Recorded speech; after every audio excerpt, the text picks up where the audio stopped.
আসসালামু আলাইকুম সুপ্রিয় শিক্ষার্থী ভাই বোনেরা, কেমন আছো তোমরা? আশা করি তোমরা অনেক ভালো আছো।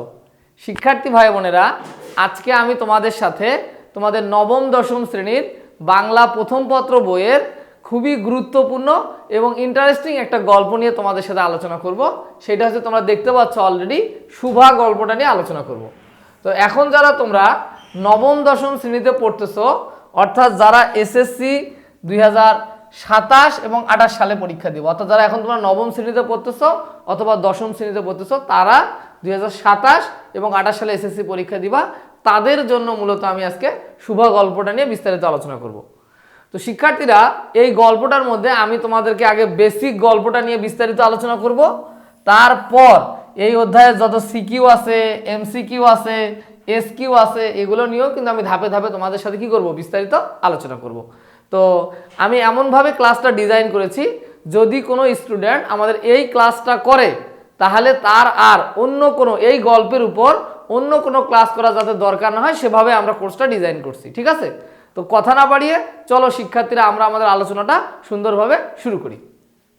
তো শুভা গল্প তো লিখেছেন কে বলো তো? রবীন্দ্রনাথ ঠাকুর, তাই তো? তো এটা হচ্ছে আমাদের বেসিক টু প্রো কোর্সের একটা ক্লাস, বেসিক টু প্রো কোর্সের একটা ক্লাস। তো ক্লাসটা আমি তোমাদের জন্য আপাতত ফ্রি করে রাখতেছি, যাতে তোমরা আসলে বুঝতে পারো যে আমাদের কোর্সে আসলে বাংলাটা আমরা কেমনভাবে পড়াচ্ছি বা কিভাবে আলোচনা করতেছি, সেটা যাতে তোমরা ইজিলি ক্লাসের মাধ্যমে আমাদের কোর্স কোয়ালিটিটা বুঝতে পারো। ঠিক আছে? তো চলো আমরা আমাদের আলোচনাটা শুরু করি। তো প্রথমে আমরা এই গল্পের লেখক পরিচিতি নিয়ে আলোচনা করব। কি পরিচিতি নিয়ে আলোচনা করব? লেখক পরিচিতি নিয়ে আলোচনা করব। তো শুভা গল্পটা লিখেছে কে বলতো? রবীন্দ্রনাথ ঠাকুর। শুভা গল্পটা লিখেছে কে বলতো? রবীন্দ্রনাথ ঠাকুর। তোমরা ছবি দেখতে পাচ্ছ, ইনি কবিগুরু রবীন্দ্রনাথ ঠাকুর, তাকে কবিদের গুরু বলা হয়, এই জন্য বলা হচ্ছে কবিগুরু রবীন্দ্রনাথ ঠাকুর লিখেছে। তোমরা চিত্রটা দেখে বুঝতে পারতেছো। তাহলে শুভা গল্প লিখেছেন কে? রবীন্দ্রনাথ ঠাকুর। এখন আমরা লেখক সম্পর্কে একটু তার জন্মস্থান, তার নাম, তার শিক্ষা জীবন, তার কর্মজীবন, এই বিষয়গুলো নিয়ে এখন আমরা বিস্তারিত একটু জানার চেষ্টা করব। তো দেখো, নাম, তার প্রকৃত নাম হচ্ছে রবীন্দ্রনাথ ঠাকুর। তার প্রকৃত নাম কি বলতো? তার প্রকৃত নাম হচ্ছে রবীন্দ্রনাথ ঠাকুর। ঠিক আছে? আর তার ছদ্মনাম কি বলতো? তার ছদ্মনাম হচ্ছে ভানু সিংহ ঠাকুর। তাহলে অনেক সময় পরীক্ষাতে আসতে পারে এমসিকিউ আকারে যে কার ছদ্মনাম ভানু সিংহ ঠাকুর, তখন উত্তর হবে রবীন্দ্রনাথ ঠাকুর। অথবা কার ভানু সিংহ তোমার হচ্ছে রবীন্দ্রনাথ ঠাকুরের ছদ্মনাম কি? তার ছদ্মনাম হচ্ছে ভানু সিংহ ঠাকুর। ঠিক আছে? তার জন্ম পরিচয় কি? তো জন্ম তারিখটা যদি একটু বলি, 7ই মে, হ্যাঁ 7ই মে 1861 সালে তিনি জন্মগ্রহণ করছে। 7ই মে 1861 সালে। বাংলায় হচ্ছে 25শে বৈশাখ 1268 বঙ্গাব্দ। বাংলায় কত বলতো? বাংলায় হচ্ছে 25শে বৈশাখ 1268 বঙ্গাব্দে, মানে বাংলা সালের 1268 সালে তিনি জন্মগ্রহণ করছে। ইংলিশে কত সাল বলতো? 7ই মে 1861 সালে তিনি জন্মগ্রহণ করে। কোথায় জন্মগ্রহণ করছে? ভারতের কলকাতার জোড়াসাঁকো স্থানে তিনি জন্মগ্রহণ করেন। তাহলে জোড়াসাঁকো, কলকাতা, ভারতে তিনি জন্মগ্রহণ করেন। ঠিক আছে? তো যদি আমরা একটু সুন্দরভাবে দেখি, তাহলে রবীন্দ্রনাথ ঠাকুরের ছদ্মনাম কি বলতো? তার ছদ্মনাম হচ্ছে ভানু সিংহ। কত তারিখে জন্মগ্রহণ করে? 7ই মে, 7ই মে 1861 সালে তিনি জন্মগ্রহণ করেন। বাংলায় কত সাল বলতো? বাংলায় হচ্ছে 25শে বৈশাখ 1268 বঙ্গাব্দে তিনি জন্মগ্রহণ করেন। কোথায়? ভারতের কলকাতা জোড়াসাঁকো স্থানে তিনি জন্মগ্রহণ করেন। তার বংশ পরিচয় যদি আমরা বলি, তার বংশ পরিচয় হচ্ছে তার পিতার নাম মহর্ষি দেবেন্দ্রনাথ ঠাকুর। তার পিতার নাম কি বলতো? মহর্ষি দেবেন্দ্রনাথ ঠাকুর। আর তার মাতার নাম হচ্ছে সারদা দেবী। তো রবীন্দ্রনাথ ঠাকুরের মাতার নাম কি বলতো? রবীন্দ্রনাথ ঠাকুরের মাতার নাম হচ্ছে সারদা দেবী। ঠিক আছে? তার দাদার নাম বা পিতামহের নাম, তার দাদার নাম বা পিতামহের নাম কি? প্রিন্স দ্বারকানাথ ঠাকুর। প্রিন্স দ্বারকানাথ ঠাকুর। ঠিক আছে? তো রবীন্দ্রনাথ ঠাকুর, এটা হচ্ছে তার পিতার নাম মহর্ষি দেবেন্দ্রনাথ ঠাকুর, মাতার নাম সারদা দেবী, এবং তার পিতামহের নাম অর্থাৎ দাদার নাম হচ্ছে প্রিন্স দ্বারকানাথ ঠাকুর। ঠিক আছে? তো এখন তার শিক্ষা জীবন, রবীন্দ্রনাথ ঠাকুরের শিক্ষা জীবনটা নিয়ে যদি কথা বলি, রবীন্দ্রনাথ বাল্যকালে ওরিয়েন্টাল সেমিনারি স্কুলে যায়, Normal school, Bengal academy, Saint Xavier school প্রভৃতি স্কুলে তিনি শিক্ষা প্রতিষ্ঠানে অধ্যয়ন করলেও স্কুলের পাঠ তিনি শেষ করতে পারেননি। অর্থাৎ রবীন্দ্রনাথ ঠাকুর স্কুলে, তোমরা যেমন স্কুলে পড়ো, স্কুলের ক্লাস 1 থেকে যেমন 10 এরকম স্কুলে পড়ালেখা করো, উনি স্কুলে ভর্তি হয়েছে, জাস্ট স্কুলের পড়াটা কমপ্লিট করতে পারেননি। তিনি বাসার মধ্যে গৃহশিক্ষক রেখে, বাসার মধ্যে শিক্ষক রেখে তিনি বাসায় লেখাপড়া করছে, ঠিক আছে। তো উনি স্কুলে ভর্তি হয়েছে, বাট স্কুলে তিনি পড়ালেখা কমপ্লিট করতে পারেনি। তাহলে তিনি কোন কোন স্কুলে লেখাপড়া করছে? বাল্যকালে oriental seminary, normal school, Bengal academy, Saint Xavier স্কুলে তিনি হচ্ছে তোমার শিক্ষা প্রতিষ্ঠানে অধ্যয়ন করলেও স্কুলের পাঠ তিনি কি করতে পারেননি বলতো? স্কুলের পাঠ তিনি শেষ করতে পারেননি। ওকে, 17 বছর বয়সে ব্যারিস্টারি পড়তে, অর্থাৎ আইন নিয়ে পড়াশোনা করতে, ব্যারিস্টারি বলতে ল নিয়ে যারা লেখাপড়া করে তাদেরকে বলে হচ্ছে, আইন বিষয়ে যারা লেখাপড়া করে তাদেরকে বলা হয় ব্যারিস্টার। তো ব্যারিস্টারি পড়তে ইংল্যান্ডে যায়, ইংল্যান্ডে যায়, যার রাজধানী লন্ডন। তো ইংল্যান্ডে গেলেও কোর্স সম্পূর্ণ করা সম্ভব হয়নি, তবে গৃহশিক্ষকের কাছ থেকে জ্ঞান অর্জনে তার কোনো ত্রুটি হয়নি। অর্থাৎ তিনি ব্যারিস্টারি পড়ার জন্য ইংল্যান্ডে যাওয়ার পরেও তিনি কিন্তু কি করতে পারেননি বলতো? তিনি কিন্তু কোর্সটা কমপ্লিট করতে পারেননি, তবে গৃহশিক্ষকের কাছ থেকে তিনি জ্ঞান অর্জনে তার কোনো ত্রুটি হয়নি। 1864 সালে তার পেশা বা কর্মজীবন যদি বলি, 1884 সাল থেকে রবীন্দ্রনাথ তার পিতার আদেশে বিষয়কর্ম পরিদর্শনে নিযুক্ত হন। অর্থাৎ তার বিভিন্ন প্রজেক্ট দেখাশোনা করার জন্য তিনি নিযুক্ত হন, পরিদর্শনে নিযুক্ত হন। 1890 সাল থেকে দেশের বিভিন্ন অঞ্চলে জমিদারি দেখাশোনা করেন, কারণ তার বংশ ছিল জমিদার বংশ, ঠিক আছে। তাহলে তিনি জমিদারি দেখাশোনা করেন। এই সূত্রে তিনি কুষ্টিয়ার, শিলাইদহ ও সিরাজগঞ্জের শাহজাদপুরে দীর্ঘ সময় অবস্থান করেন। অর্থাৎ তার পিতারা যেহেতু ছিল জমিদার, তো জমিদারের বিভিন্ন রাজ্যগুলো তাদেরকে পরিদর্শন করতে হতো। তো এই সূত্রে তিনি কুষ্টিয়ার, শিলাইদহ ও সিরাজগঞ্জের শাহজাদপুরে দীর্ঘ সময় অবস্থান করেন। তিনি ছিলেন অসামান্য শিক্ষা সংগঠক ও চিন্তক। তিনি শিক্ষা নিয়ে অনেক বেশি চিন্তা করতেন। বিশ্বভারতীয় নামে বিশ্ববিদ্যালয় তিনি প্রতিষ্ঠাতা। অর্থাৎ বিশ্বভারতীয় নামে যে একটা বিশ্ববিদ্যালয় আছে তিনিই প্রতিষ্ঠা করছে। বিশ্বভারতীয় বিশ্ববিদ্যালয়টা কে প্রতিষ্ঠা করছে? রবীন্দ্রনাথ ঠাকুর প্রতিষ্ঠা করছে, বিশ্বভারতীয় প্রতিষ্ঠা করছে। তার মানে 1890 সাল হইতে তার জমিদারি দেখাশোনা করার জন্য তিনি কুষ্টিয়ার, শিলাইদহ ও সিরাজগঞ্জের শাহজাদপুরে তিনি দীর্ঘ সময় অবস্থান করেন। তিনি ছিলেন অসামান্য শিক্ষা সংগঠক ও চিন্তক। তাহলে বিশ্বভারতীয় নামে যে একটা বিশ্ববিদ্যালয়, এটা তিনি কিন্তু কি করেন? প্রতিষ্ঠিত করেন। তো এই তথ্যগুলো তোমরা একটু জানবা এমসিকিউ এর জন্য। তার প্রথম প্রকাশ, তিনি যে লেখালেখি করতেন সেটা বাহিরের দিকে যে প্রথম প্রকাশিত হয়, মানুষ জানতে পারে, সেই নামটা কি বলতো? বনফুল। বনফুল হচ্ছে তার প্রথম কাব্যগ্রন্থ। বনফুলটা হচ্ছে তার প্রথম কি? কাব্যগ্রন্থ। গ্রন্থটি মাত্র 15 বছর বয়সে প্রকাশিত হয়। অর্থাৎ রবীন্দ্রনাথ ঠাকুরের বয়স যখন 15, মাত্র 15 বছর বয়সে তিনি বনফুল কাব্যগ্রন্থটি লিখে ফেলে। তো বুঝতে পারছো, 15 বছর বলতে কত? একেবারে কচি, তাই না? তখন তিনি কাব্য লিখতে পারে। তাহলে কি পরিমাণ প্রতিভার অধিকারী হলে মানুষ এই কাজগুলো করতে পারে সেটা এখান থেকে বুঝতে হবে। তাহলে বনফুল তার প্রথম কাব্যগ্রন্থ। এই গ্রন্থটি মাত্র 15 বছর বয়সে প্রকাশিত হয়, ঠিক আছে। আচ্ছা, তার আরও কাব্যগ্রন্থ আছে, সেগুলো একটু যদি আমরা দেখি। মানসী কাব্যগ্রন্থগুলো, মানসী, সোনার তরী, চিত্রা, চৈতালি, খনিকা, নৈবেদ্য, গীতাঞ্জলি, বলাকা, পুরবী, পুনস, বিচিত্রা, সেজতি, জন্মদিনে, শেষ লেখা ইত্যাদি বিশেষভাবে উল্লেখযোগ্য। অর্থাৎ এগুলো ছিল তার কাব্যগ্রন্থ। উপন্যাসও তিনি লিখেছেন। চোখের বালি, গোরা, ঘরে বাইরে, চতুরঙ্গ, নৌকাডুবি, যোগাযোগ, রাজস্বী, শেষের কবিতা। তো অনেক সময় আসে শেষের কবিতা রবীন্দ্রনাথ ঠাকুরের কি? এটা কিন্তু কোনো কবিতা না, ঠিক আছে, এটা হচ্ছে উপন্যাস। শেষের কবিতা হচ্ছে রবীন্দ্রনাথ ঠাকুরের কি? একটা উপন্যাস। তিনি নাটকও লিখেছে, দেখছো, তিনি নাটকও লিখছে। অসয়ালাতন, চিরকুমার সভা, ডাকঘর, মুকুট, মুক্তির উপায়, মুক্তধারা, রক্তকবরী, রাজা, এগুলো হচ্ছে তার বিখ্যাত নাটক। গল্পগ্রন্থ আছে, গল্পগ্রন্থের নাম হচ্ছে গল্পগুচ্ছ, গল্প স্বল্প, তিন সঙ্গী, লিপিকা, সে, কৈশোরক। তো এগুলো হচ্ছে তার গল্পগ্রন্থ।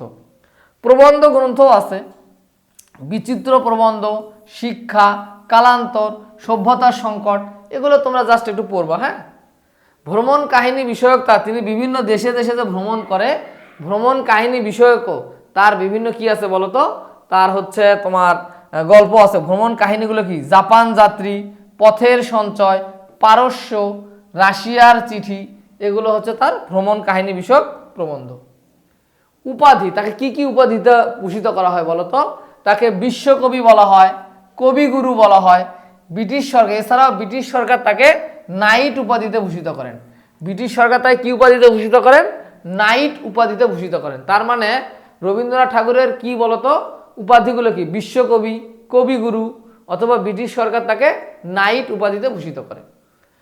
রবীন্দ্রনাথ 1913 খ্রিস্টাব্দে বা 13 সালে ইংরেজি গীতাঞ্জলি সং অফারিংস সংকলনের জন্য এশিয়াদের মধ্যে প্রথম সাহিত্যে নোবেল পুরস্কার পান। তাহলে এশিয়াদের মধ্যে প্রথম সাহিত্যে নোবেল পুরস্কার পান কে? রবীন্দ্রনাথ ঠাকুর। কোন গল্পের জন্য? গীতাঞ্জলি। গীতাঞ্জলি, হ্যাঁ, সং অফারিংস সংকলনের জন্য। তার মানে গীতাঞ্জলি লিখে তিনি এশীয়দের মধ্যে প্রথম নোবেল পুরস্কার লাভ করেন। তার মৃত্যু কত সালে বলতো? তার মৃত্যু হচ্ছে 1941 সালে। 1941 সালে 7ই আগস্ট। 1941 সালের 7ই আগস্ট বাংলা 1348 বঙ্গাব্দের 22শে শ্রাবণ। তিনি বাংলায় কত বলতো? 1348 বঙ্গাব্দের 22শে শ্রাবণ কলকাতায় মারা যান। কোথায় মারা যান তিনি? তিনি কলকাতায় মৃত্যুবরণ করেন। তো এটা ছিল রবীন্দ্রনাথ ঠাকুরের সম্পর্কে তোমার হচ্ছে তার জীবনী নিয়ে একটা সংক্ষিপ্ত আলোচনা। তো এখন আমরা মূল গল্পটাতে আলোচনা করব। এখন আমরা মূল যে গল্পটা শুভা, সেই গল্পটা নিয়ে আলোচনা করব। তো শুভা গল্পটার ক্ষেত্রে যদি একটু ঠান্ডা মাথায় আমরা দেখি কি লেখা আছে, দেখো। হ্যাঁ, মেয়েটির নাম সুভাষিনী রাখা হয়েছিল।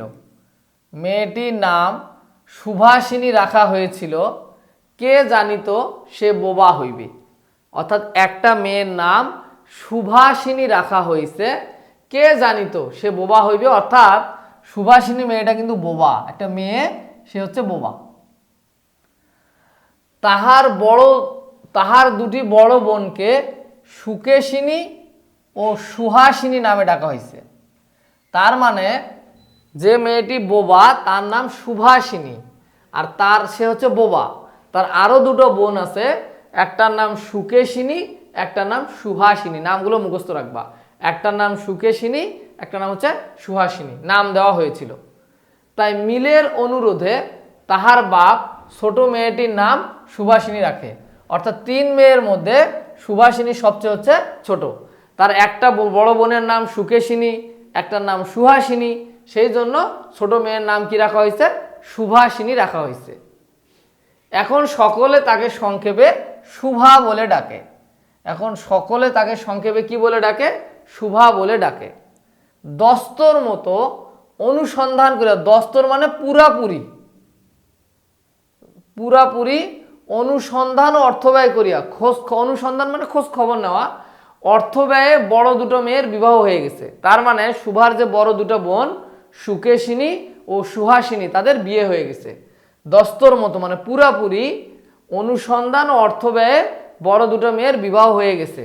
এখন ছোটটি পিতামাতার নীরব হৃদয় ভারের মতো বিরাজ করিতেছে। অর্থাৎ ছোট মেয়েটা, বড় দুটো মেয়ের তো আমরা বিয়ে শাদী দিয়ে দিছি, এখন ছোট মেয়েটা পিতামাতার নীরব হৃদয় ভার, অর্থাৎ মেয়েটা তো বোবা, সেই কারণে তার পিতামাতার মধ্যে অনেক কষ্ট, সেটা বুঝাইছে। হৃদয় ভারের মতো বিরাজ করতে, হৃদয় আনন্দ না, হৃদয় কষ্ট বিরাজ করতেছে বাবা মার, যে মেয়েটা তো বোবা, তাকে কিভাবে বিবাহ দিব, এইটা নিয়ে তারা মোটামুটি বাপ মা অনেক চিন্তা করে। নীরব হৃদয় ভার মানে তার হৃদয়টা ভার হয়ে থাকে, অনেক কষ্টে থাকে, এটা এখানে বোঝানো হয়েছে। ঠিক আছে। যে কথা কয় না সে যে অনুভব করে ইহা সকলের মনে হয় না। অর্থাৎ শুভা কথা বলতে পারে না, কিন্তু শুভা যে কোনো কিছু অনুভব করে এটা ইহা সকলের মনে হয় না, সকলে এটা মনে করে না। এই জন্য তাহার সাক্ষাতেই সকলে তাহার ভবিষ্যৎ সম্পর্কে দুশ্চিন্তা প্রকাশ করিত। সে যে বিধাতার অভিশাপ রূপে তাহার পিতৃগৃহে আসিয়া জন্মগ্রহণ করিয়াছে, এ কথা সে শিশুকাল হইতে বুঝিয়া লইয়াছে। তাহার ফল এই হইয়াছিল সাধারণের দৃষ্টিপথ হইতে সে আপনাকে গোপন করিয়া রাখিতে সর্বদাই চেষ্টা করিত। মনে করিত আমাকে সবাই ভুলিলে বাঁচি, কিন্তু বেদনা কি কেহ কখনো ভোলে? পিতামাতার মনে সে সর্বদাই জাগরুক ছিল। জাগরুক মানে জাগ্রত ছিল। এই জাগরুক মানে কি বলতো? জাগরুক মানে হচ্ছে জাগ্রত ছিল, জাগ্রত ছিল। এখন আমি তোমাদের একটু বুঝাই বলি, মানে শুভার ক্ষেত্রে যে ব্যাপারটা হয়েছে, সে কথা কয় না, সে যে অনুভব করে সকলের তা মনে হয় না। এই জন্য তাহার সাক্ষাতে সকলে তাহার ভবিষ্যৎ নিয়ে দুশ্চিন্তা প্রকাশ করত। অর্থাৎ শুভার যে একটা মন আছে, সে যে কোনো কিছু বুঝতে পারে, এটা সকলে মনে করতো না। সকলে কি করিত? শুভার সামনেই বলা শুরু করতো যে শুভা মেয়েটা বোবা, তার ভবিষ্যৎ কি হবে, এসব তার সামনেই আলোচনা করত। তো এইটা কি হয়েছে, সে যে বিধাতার অভিশাপ রূপে পিতৃগৃহে আসিয়া জন্মগ্রহণ করিয়াছে, সেই কথা সে শিশুকাল হইতে বুঝিয়া লইছে। অর্থাৎ সকলে বলে যে মেয়েটা বোবা, মেয়েটার ভবিষ্যৎ কি হবে, এইসব শুভার সামনে যখন আলোচনা করা হয়েছে, তখন শুভার মনে কষ্ট পাইছে এবং সে বুঝতে পারছে যে সে বাবা মার কাছে অভিশাপ রূপে আসছে। মানে বাবা মার কাছে সে সুখকর হয়ে আসে নাই, সে বাবা মার বোঝা হয়ে আসছে, অভিশাপ রূপে পিতৃগৃহে আসিয়াছে, সে কথা সে শিশুকাল হইতে বুঝিয়া লইছে। তাহার ফল এই হইয়াছে, মানে তার কারণে শুভা যে বুঝতে পারছে, তার কারণে সাধারণের দৃষ্টিপথ হইতে সে আপনাকে গোপন করিয়া রাখিতে সর্বদাই চেষ্টা করত। তো শুভা তো বুঝতেই পারছে যে আমি হচ্ছে কি বলতো, আমি তো মনে করো বোঝা, বা আমি পিতার কাছে হচ্ছে পিতার সংসারে আমি অভিশাপ রূপে আসছি। সেই জন্য কি হয়েছে, সে সকলের কাছ থেকে নিজেকে একটু আড়াল করে রাখতো, মানে সকলের সামনে সে যাইতে চাইতো না। ঠিক আছে, এই কথাটা এখানে বোঝানো হয়েছে। মনে করিত আমাকে সবাই ভুলিলে বাঁচে, অর্থাৎ শুভা মনে মনে বলতো যে আমাকে কেন সবাই মানুষ ভুলে যায় না, কিন্তু বেদনা কি কেউ কখনো ভোলে? পিতা মাতার মনে সে সর্বদাই জাগরুক ছিল। তাহলে পিতা মাতা তো অনেক কষ্ট পাইতো তাকে নিয়ে, তাই না? তো পিতা মাতার মনে সে সর্বদাই জাগ্রত ছিল, জাগরুক মানে জাগ্রত ছিল, অর্থাৎ পিতা মাতা সবসময় তার কথা মনে করতো, সেটাই বোঝানো হয়েছে। বিশেষত তার মা তাহাকে নিজের ত্রুটি স্বরূপ দেখিতেন। তার মা তাকে নিজের কি স্বরূপ দেখিতেন বলতো? তার মা তাকে নিজের ত্রুটি স্বরূপ দেখতেন।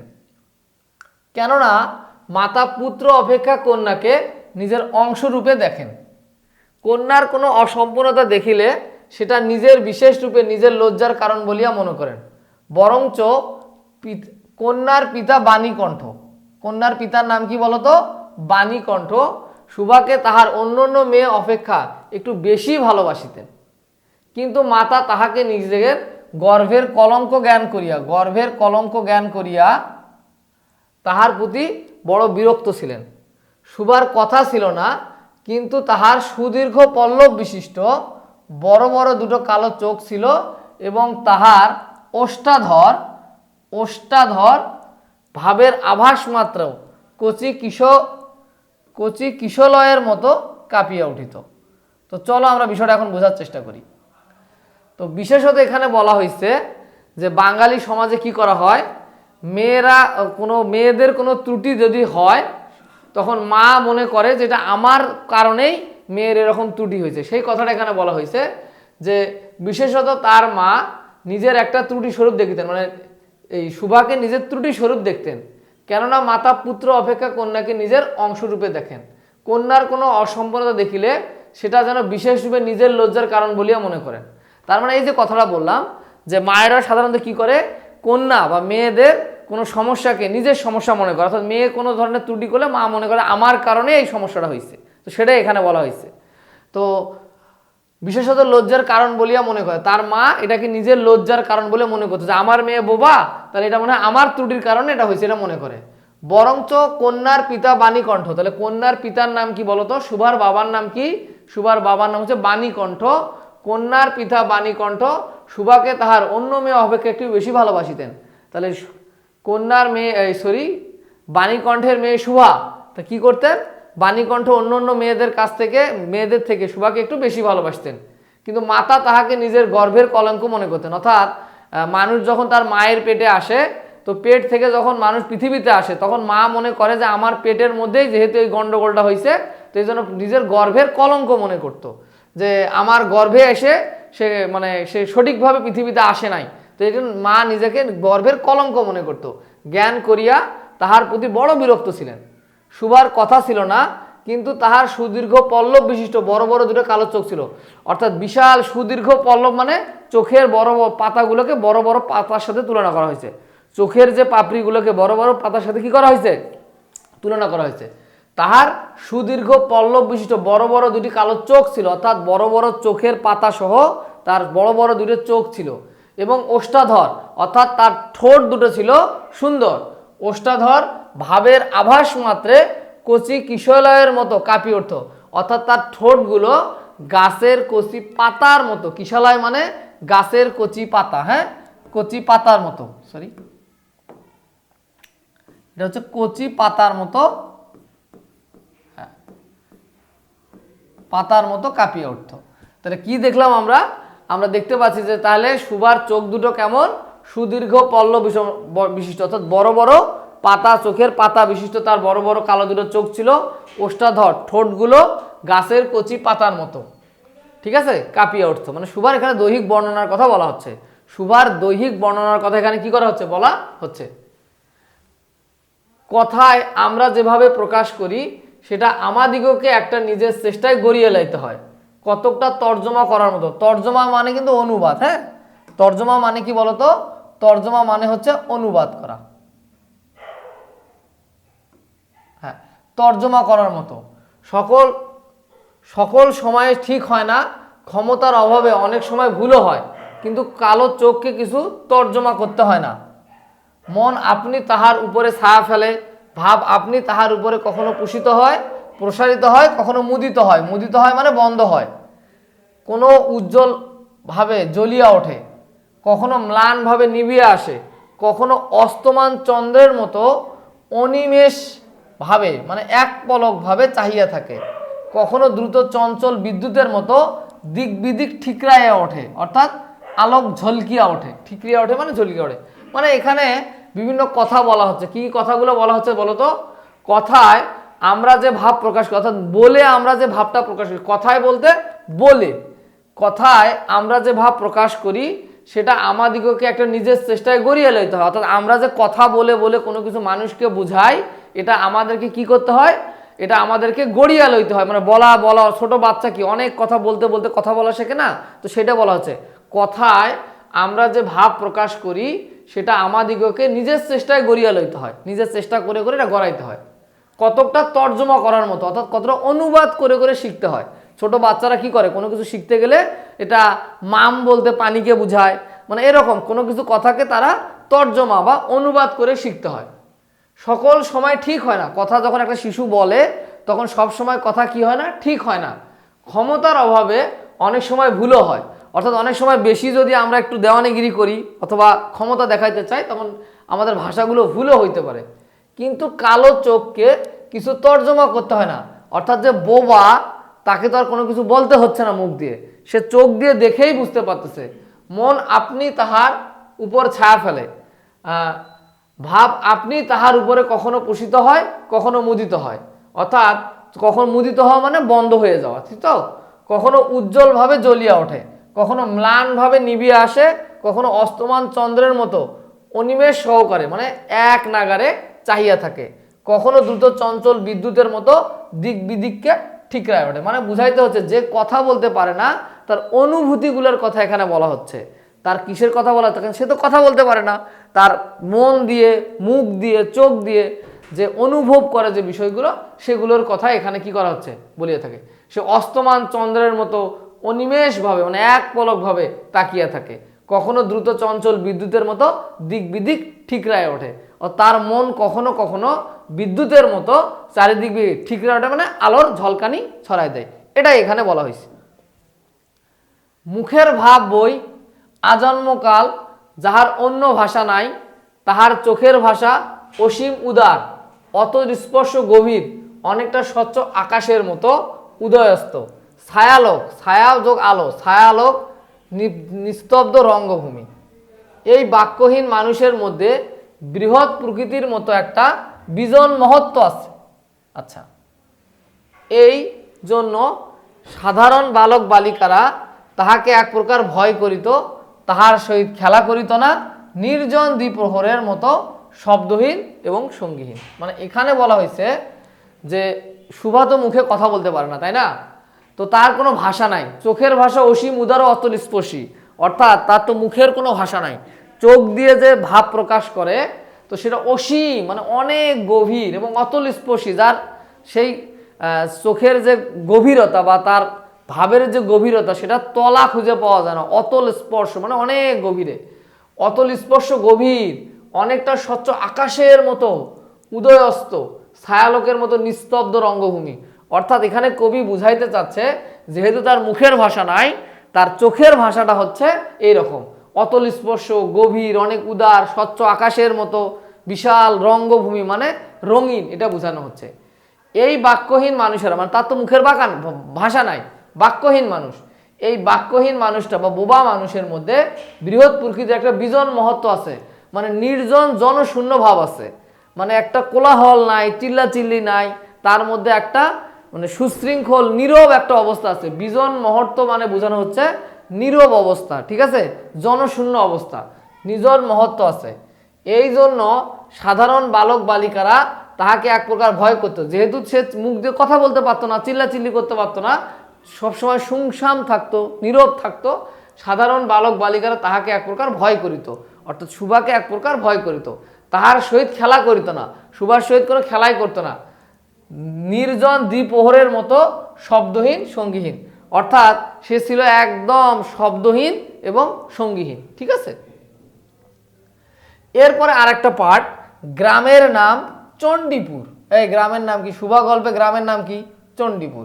নদীটি বাংলাদেশের একটি ছোট নদী, গৃহস্থ ঘরের মেয়েটির মতো বহুদূর পর্যন্ত তাহার প্রসার নহে, নিরালসা ও তন্নি, তন্নি মানে ক্ষীণ, হ্যাঁ, তন্নি নদীটি আপন কুল রক্ষা করিয়া কাজ করিয়া যায়। দুই ধারের গ্রামের সকলের সঙ্গে যেন একটা না একটা সম্পর্ক আছে। দুই ধারে লোকালয়, ছায়া ঘন তট, উচ্চ তট, নিম্নতল দিয়া গ্রাম লক্ষ্মী, স্রোতস্বিনী, আত্মবিস্তৃতি, দ্রুত প্রফুল্ল হৃদয়ে আপনার অসংখ্য কল্যাণ কার্য চলে আসে। এখানে একটা নদীর কথা বলা হচ্ছে, কিরকম? গ্রামের নাম চণ্ডীপুর। নদীটি বাংলাদেশের একটি ছোট নদী, অর্থাৎ চণ্ডীপুর গ্রামের মাঝখান দিয়ে একটা নদী চলে গেছে। গৃহস্থ ঘরের মেয়েটির মতো, অর্থাৎ বাড়ির যারা গৃহস্থ ঘরের মেয়ে তারা কিন্তু অনেক দূর চলাচল করতে পারে না, তো তার কারণে গৃহস্থ ঘরের মেয়েটির মতো বহুদূর পর্যন্ত তাহার প্রসার নহে। নদীটির সাথে গৃহস্থ ঘরের মেয়ের তুলনা করছে, কারণ বাসা বাড়িতে যারা থাকে তারা সাধারণত অনেক দূর যাতায়াত করে না, গ্রামে যারা বাসা বাড়িতে থাকে তারা অনেক দূর যাতায়াত করে না, তো তাদের মতো গৃহস্থ ঘরের মেয়েদের মতো নদীটির অনেক দূর প্রসার নহে, অনেক দূর যায় না। নিরলসা, তন্নি নদীটি, তন্নি মানে ক্ষীণ, তন্নি মানে কি বলতো? ক্ষীণ নদীটি আপন কুল রক্ষায়, অর্থাৎ আপনের কুল মানে তার ধার, আপন কুল রক্ষা করিয়া কাজ করিয়া যায়।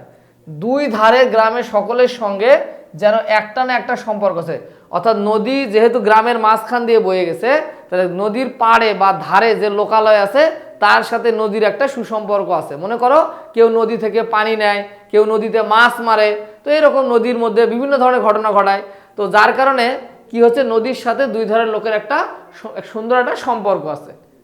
দুই ধারে লোকালয় এবং তরুস্থানা উচ্চ তট, তট মানে গাছ, হ্যাঁ, তট মানে কি বলতো? গাছ, ঠিক আছে।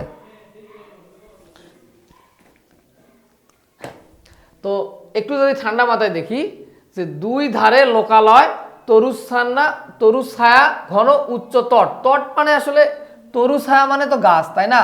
তাহলে তট মানে হচ্ছে কিনারা, তট মানে কি? কিনারা বোঝাচ্ছে। দুই ধারে লোকালয় মানে গাছে ভরা দুই কুল বা দুই ধার, এটা বোঝানো হচ্ছে। তট মানে তার নদীর ধার বোঝানো হচ্ছে। নিম্নতল দিয়া গ্রাম লক্ষ্মী, স্রোতস্বিনী, আত্মবিস্তৃতি, দ্রুত প্রফুল্ল হৃদয়ে আপনার অসংখ্য কল্যাণ কার্য চলিয়াছে, অর্থাৎ নদীটা গ্রামের পাশ দিয়ে গ্রামের লক্ষ্মী এবং স্রোত যে বয়ে যাচ্ছে, এইটা মানুষকে, গ্রামের লোকের অনেক উপকার করতেছে, সেটা বলছে। কল্যাণ কার্য চালিয়েছে, গ্রামের লোকের অনেক বেশি উপকার করতেছে, সেটা এখানে বলা হয়েছে, ঠিক আছে, এই নদীর মাধ্যমে। বাণীকণ্ঠের ঘর, অর্থাৎ সুভার বাবার ঘর, বাণীকণ্ঠের ঘর বাণীকণ্ঠের ঘর নদীর একেবারেই উপরে, অর্থাৎ নদীর উপরে কোল ঘাসাই হচ্ছে বাণীকণ্ঠের ঘর। তাহার বাখারি বেড়া মানে আটচালা গোয়াল ঘর, ঢেকিশালা, খড়ের স্তূপ, তেঁতুল তলা, আম কাঁঠাল, কলার বাগান, নৌকাবাহী মাত্রেই দৃষ্টি আকর্ষণ করে। এই গারস্থ সচ্ছলতার মধ্যে বোবা মেয়েটি কারো নজরে পড়ে কিনা জানি না, কিন্তু কাজকর্মে যখনই অবসর পায় তখনই সেই নদীর ধারে আসিয়া বসে। তার মানে এখানে বাণীকণ্ঠ অর্থাৎ সুভাদের বাড়ির কথা বলা হচ্ছে। বাণীকণ্ঠের ঘর, সুভাদের ঘরটা একেবারে নদীর উপরেই। সেখানে তাহার বাখারি বেড়া মানে কি, বাঁশের কচি ফালি দিয়ে তৈরি করা ঘর। বাঁশের কচি ফালি মানে বাঁশকে চিরে যে ফালিগুলো তৈরি করা হয় সেগুলো বাখারি বেড়া বলা হচ্ছে। আটচালা মানে ঘরে চাল দেয়, 8টা চালা, গোয়াল ঘর আছে, ঢেকিশালা আছে, ঢেকিতে আমরা ধান বুনি, তো ধান থেকে চাল বানাই ঢেকিতে। তারপরে হচ্ছে খড়ের স্তূপ আছে, তেঁতুল তলা আছে, আম কাঁঠাল কলার বাগান আছে। তার মানে বাণীকণ্ঠের বাড়ির এখানে বর্ণনা আছে। নৌকা আছে, মাত্রই দৃষ্টি আকর্ষণ করে, অর্থাৎ বাণীকণ্ঠের ঘরটা নদী থেকে দেখা যায়। এই গারস্থ সচ্ছলতার মধ্যে বোবা মেয়েটি কাহারও নজরে পড়ে কিনা জানি না, কিন্তু কাজকর্মে যখনই অবসর পায় তখনই সে এই নদীর ধারে আসিয়া বসে। অর্থাৎ শুভা সকলের নজরে পড়ে কিনা জানি না, কিন্তু শুভা মাঝে মাঝেই সময় পাইলেই অবসর পায় মানে যখন সে কি করে অবসর পায় মানে কি, যখন সে একটু ফ্রি থাকে, এক কথায় ফ্রি থাকে, তখন সে নদীর ধারে আসিয়া বসে। প্রকৃতি যেন তাহার ভাষার অভাব পূরণ করে দেয়, অর্থাৎ তার যে মুখের ভাষা নাই, এটা প্রকৃতি অর্থাৎ এই বন জঙ্গল ঘর বাড়ি এগুলো তার অভাব পূরণ করিয়া দেয়, যেন তাহার সহিত কথা কয়। তো প্রকৃতিও তার সঙ্গে যেন কথা কয়, এটা কল্পনাতে। হ্যাঁ, নদীর কলধ্বনি, লোকের কোলাহল, মাঝির গান, পাখির ডাক, তরুর মরমর মানে গাছের মরমর শব্দ, তরু মানে গাছ, হ্যাঁ তরু মানে কি বলতো, গাছের মরমর সমস্ত মিশা চারিদিকে চলাফেরা, আন্দোলন কম্পনের সহিত এক হইয়া সমুদ্রের তরঙ্গ রাশির ন্যায় বালিকার চির নিস্তব্ধ হৃদয় উপকূলের নিকট আসিয়া ভাঙিয়া পড়ে। প্রকৃতির এই বিবিধ শব্দ, বিচিত্র গতি, ইহারাও বোবার ভাষা। বড় বড় চক্ষু পল্লব বিশিষ্ট সুভার যে ভাষা, তারই একটা বিশ্বব্যাপী বিস্তার।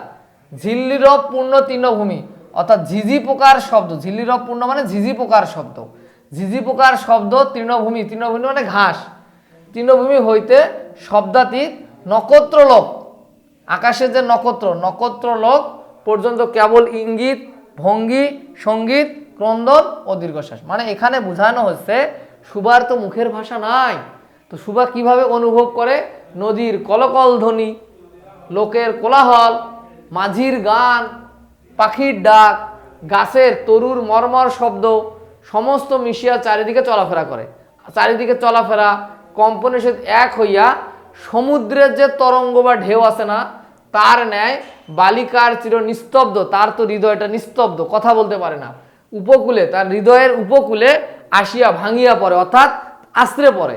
তার মানে সুভা যে কথা বলতে পারে না, প্রকৃতির ডাক, নদীর কলকল শনি, পাখির ডাক, তারপরে গাছের মর্মর শব্দ সবগুলোই তার হৃদয়ের উপকূলে, মানে বোঝানো হচ্ছে হৃদয়কে, তার নিজের হৃদয়টাকে সমুদ্রের সাথে তুলনা করা হচ্ছে।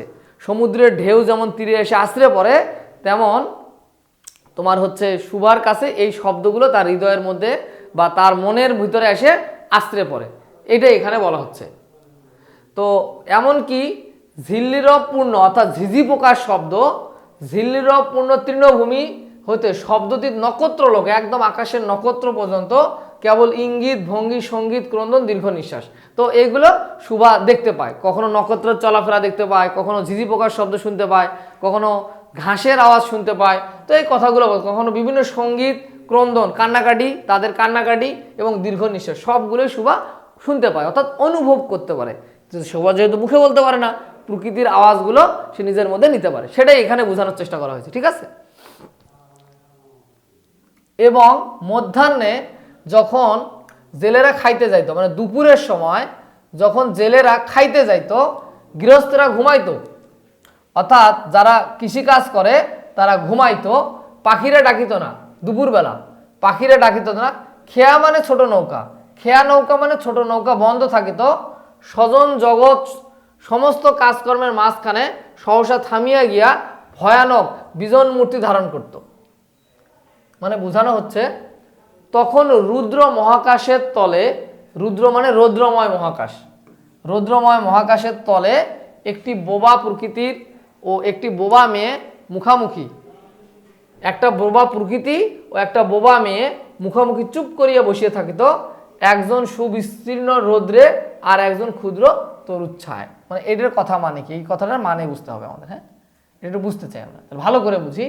দুপুরবেলা যখন মাঝিরা জেলেরা খাইতে যাইতো, অর্থাৎ যারা নৌকা টানে তারা মাঝি, আর যারা মাছ ধরে তারা জেলে, তো মধ্যাহ্নের সময় দুপুরবেলায় মাঝিরা এবং জেলেরা খাইতে যাইতো, গৃহস্থরা ঘুমাইতো, অর্থাৎ কৃষিকাজ করে তারা একটু দুপুরে ঘুমাইতো, পাখিরা ডাকিত না, খেয়া নৌকা বন্ধ থাকতো। কিন্তু মাঝিরা যেহেতু খাইতে গেছে তাহলে নৌকাগুলো বন্ধ থাকতো। স্বজন জগৎ সমস্ত কাজকর্মের মাঝখানে সহসা থামিয়া গিয়া ভয়ানক বিজন মুহূর্ত ধারণ করতো। অর্থাৎ দুপুরবেলা প্রকৃতিও যেমন চুপচাপ, বিজন মুহূর্ত মানে নির্জন জনশূন্য একটা অবস্থা তৈরি হইতো। কি অবস্থা তৈরি হইতো? একটা জনশূন্য অবস্থা তৈরি হইতো। তখন রুদ্র মহাকাশে, তখন এই যে আকাশের নিচে রোদের মহাকাশে দুপুরবেলা তলে কেবল একটি বোবা প্রকৃতি, মানে একটা চুপচাপ শান্তশিষ্ট একটা প্রকৃতি, আর একটি বোবা মেয়ে, আর একটা বোবা মেয়ে শুভা চুপ করিয়া বসে থাকতো। দুপুরবেলায় প্রকৃতিও চুপচাপ, শুভাও চুপচাপ বসিয়া থাকতো, একজন সুবিস্তীর্ণ রৌদ্রে আর একজন ক্ষুদ্র তরুচ্ছায়। অর্থাৎ প্রকৃতিটা থাকতো কার কাছে? রোদের নিচে, আর শুভা বসে থাকতো তরুর ছায়, মানে গাছের ছায় বসে থাকতো। তরু মানে গাছ, তরু মানে কি? গাছের ছায় বসে থাকতো। তো তোমরা ব্যাপারটা মনে হয় বুঝতে পারছো। আচ্ছা, শুভার যে গুটি কতক অন্তরঙ্গ বন্ধু ছিল না তা নয়, শুভার যে গুটি কয়েক কতক অন্তরঙ্গ বন্ধু ছিল না তা নয়, শুভার যে বন্ধু ছিল না এমন কথা না। গোয়ালের দুটি গাভী, গোয়ালের দুটি গাভী, তাহার নাম সর্বস্বী ও পাঙ্গুলি। গোয়ালের দুটি গাভী, তাদের নাম সর্বস্বী ও পাঙ্গুলি, দুটো তার বন্ধু ছিল। গাভী গরু, সে নাম বালিকা মুখে তাহার কখনো শুনি নাই, কিন্তু তাহার পদশব্দ তাহারা চিনিত। তাহারা কথাহীন, তাহারা করুণ সুর ছিল, তাহার মর্ম তাহারা ভাষায় অপেক্ষা সহজে বুঝিত। শুভা কখনো তাদের আদর করিত, কখনো ভর্সনা করিত। ভর্সনা মানে তাদেরকে টিটকারি করত বা ইয়ারকি করত তাদের সাথে। হ্যাঁ, ভর্সনা করিত, এখানে সেটা বোঝানো হয়েছে। কখনো মিনতি করিতেছে, তাহারা মানুষের অপেক্ষা ভালো বুঝিতে পারিত। অর্থাৎ শুভা তো মানুষের সাথে কথা বলতে পারে না, তার যে বন্ধু নাই ব্যাপারটা এমন না। তার গোয়ালের দুইটা গাভী নাম কি কি বলতো? সর্বস্বী ও পাঙ্গুলি, এগুলো হচ্ছে শুভার বন্ধু। সর্বস্বী আর পাঙ্গুলি হচ্ছে শুভার দুইটা বন্ধু ছিল। তো তারা শুভা যখন তাদের কাছে যাইতো, তাদের সাথে শুভা তাদের আদর করিতেছে, কখনো ভর্সনা করে, অর্থাৎ তাদের সাথে ইয়ারকি ফাজলামো করে আর কি শুভা, কখনো মিনতি করে। তো তাহারা মানুষ অপেক্ষা ভালো বুঝিতে পারত, শুভাকে তারা মানুষ অপেক্ষা ভালো বুঝিতে পারত।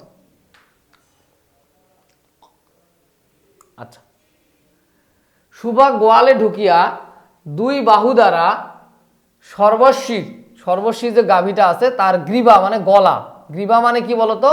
সর্বাস্বীর গ্রীবা বেষ্টন করিয়া ধরিত, গলাটা জড়ায় ধরত। তাহার কানের কাছে আপনার গণ্ডদেশ, অর্থাৎ শুভার গণ্ডদেশ মানে গাল ঘর্ষণ করিত। অর্থাৎ শুভা কি করতো? গরুর গলাটা জড়ায় ধরে শুভার গালটা তার গালের সঙ্গে কি করতো? গরুর গালের সঙ্গে ঘষাঘষি করত। পাঙ্গুলি স্নিগ্ধ দৃষ্টিতে, পাঙ্গুলি যে আর একটা গাভী ছিল, স্নিগ্ধ দৃষ্টিতে একদম সুন্দর দৃষ্টিতে তাহার প্রতি নিরীক্ষণ করিয়া তাহার গা চাটিত। তাহলে শুভার গা চাটিত কে বলতো? পাঙ্গুলি নামে গরুটা বা গাভীটা। আর শুভা কি করতো? সর্বস্বীর গ্রীবা, গলা বেষ্টন করিয়া, গ্রীবা মানে গলা, গলা ধরিয়া বেষ্টন করিয়া তাহার কানের কাছে আপনার গণ্ডদেশ ঘর্ষণ করতো। অর্থাৎ শুভার গণ্ডদেশটা বা গালটা তার কাছে ঘর্ষণ করিত। আর পাঙ্গুলি কি করিত বলতো? পাঙ্গুলি স্নিগ্ধ দৃষ্টিতে তাহা নিরীক্ষণ করিয়া তাহার গা চাটিত। অর্থাৎ গলা ধরার অবস্থায় ছিল সর্বস্বীর, আর পাঙ্গুলি শুভার গা চাটিত। বালিকা দিনের মধ্যে নিয়মিত 3 বার করিয়া, এই কয়বার করিয়া গোয়াল ঘরে যাইতো বলতো? 3 বার করিয়া যাইতো। এগুলো কিন্তু এমসিকিউ এর জন্য ভেরি ভেরি ইম্পর্টেন্ট। যে এই গরু দুটার নাম কি, তারপরে হচ্ছে কার গলা ধরে থাকতো, কে গা চাটিত, গোয়াল ঘরে কতবার যাইতো, এগুলো কিন্তু এমসিকিউ এর মধ্যে আমরা সলভ করবো। ঠিক আছে, বালিকা মানে শুভা দিনে 3 বার করিয়া গোয়াল ঘরে যাইতো, তাহা ছাড়া অনিয়মিত আগমনও ছিল। অর্থাৎ দিনের নিয়ম করে 3 বার তো যাইতোই, তাছাড়া তার অনিয়মিত যাতায়াত ছিল। গৃহে যেদিন কোনো কঠিন কথা শুনিত, অর্থাৎ বাড়িতে যেদিন মা বাবা বকা দিত, এটা কথা বলা হচ্ছে। গৃহে যেদিন কোনো দিন কঠিন কথা শুনিত, সেদিন সে অসময়ে তাহার মুখ বন্ধু দুটির কাছে আসতো। মুখ মানে বধির, এই মুখ মানে কি, মুখ মানে হচ্ছে বধির, বো ধসিকার ধি আর বধির, অর্থাৎ কানে শোনে না। মুখ বন্ধু দুটির কাছে আসতো, তাহার সহিষ্ণুতাপূর্ণ বিষাদ শান্ত দৃষ্টিপাত হইতে তাহারা কি একটা অন্ধ অনুমান শক্তির দ্বারা বালিকার মনোবেদনা যেন বুঝিতে পারিত। সুবার গা ঘেঁষিয়া আসিয়া অল্পে অল্পে তাহার বাহুতে শিং ঘষিয়া তাহাকে নির্বাক ব্যাকুলতার সহিত সান্ত্বনা দিতে চেষ্টা করতো। অর্থাৎ শুভা যেদিন বাড়িতে কারোর কাছে বকা খাইতো, অর্থাৎ কোনো কঠিন কথা শুনতো, সেদিন শুভা গোয়াল ঘরে আসতো। গোয়াল ঘরে গরুগুলো কি করতো, গরুগুলো তার বালিকার মর্মবেদনা, অর্থাৎ বালিকা যে কষ্ট পাইছে সেটা বুঝতে পারতো, এবং শুভার গা ঘেঁষিয়া অল্পে অল্পে তাহার বাহুতে শিং ঘষিয়া তাকে নির্বাক ব্যাকুলতার সহিত সান্ত্বনা দিতে চেষ্টা করতো। অর্থাৎ মূল কথা হচ্ছে শুভা যেদিন বাড়িতে কারো কাছে রাগারাগি বা কেউ তার উপর রাগ করতো, কঠিন কথা বলতো, গোয়ালে এসে গরুগুলোর কাছ থেকে সে সান্ত্বনা পেত, শিং ঘষিয়া ঘষিয়া তাকে সান্ত্বনা দিত, সেটাই এখানে বলা হয়েছে। ইহারা ছাড়াও ছাগল ও বিড়াল শাবকও ছিল। ইহারা ছাড়াও ছাগল ও বিড়াল শাবকও ছিল তার বন্ধুদের তালিকায়। কে কে ছিল? ছাগল ও বিড়াল শাবকও ছিল, কিন্তু তাহার সহিত শুভার এরূপ সমকক্ষ মৈত্রী ছিল না। মৈত্রী মানে বন্ধুত্ব। মৈত্রী মানে কি বলতো? মৈত্রী মানে হচ্ছে বন্ধুত্ব। অর্থাৎ ছাগল ও বিড়াল শাবকও ছিল, বাট তাদের সাথে পাঙ্গলিয়া সর্বস্বীর মতো এত সমমৈত্রী ছিল না, তো সমান মানের বন্ধুত্ব ছিল না। তথাপি তাহারা যথেষ্ট আনুগত্য প্রকাশ করত।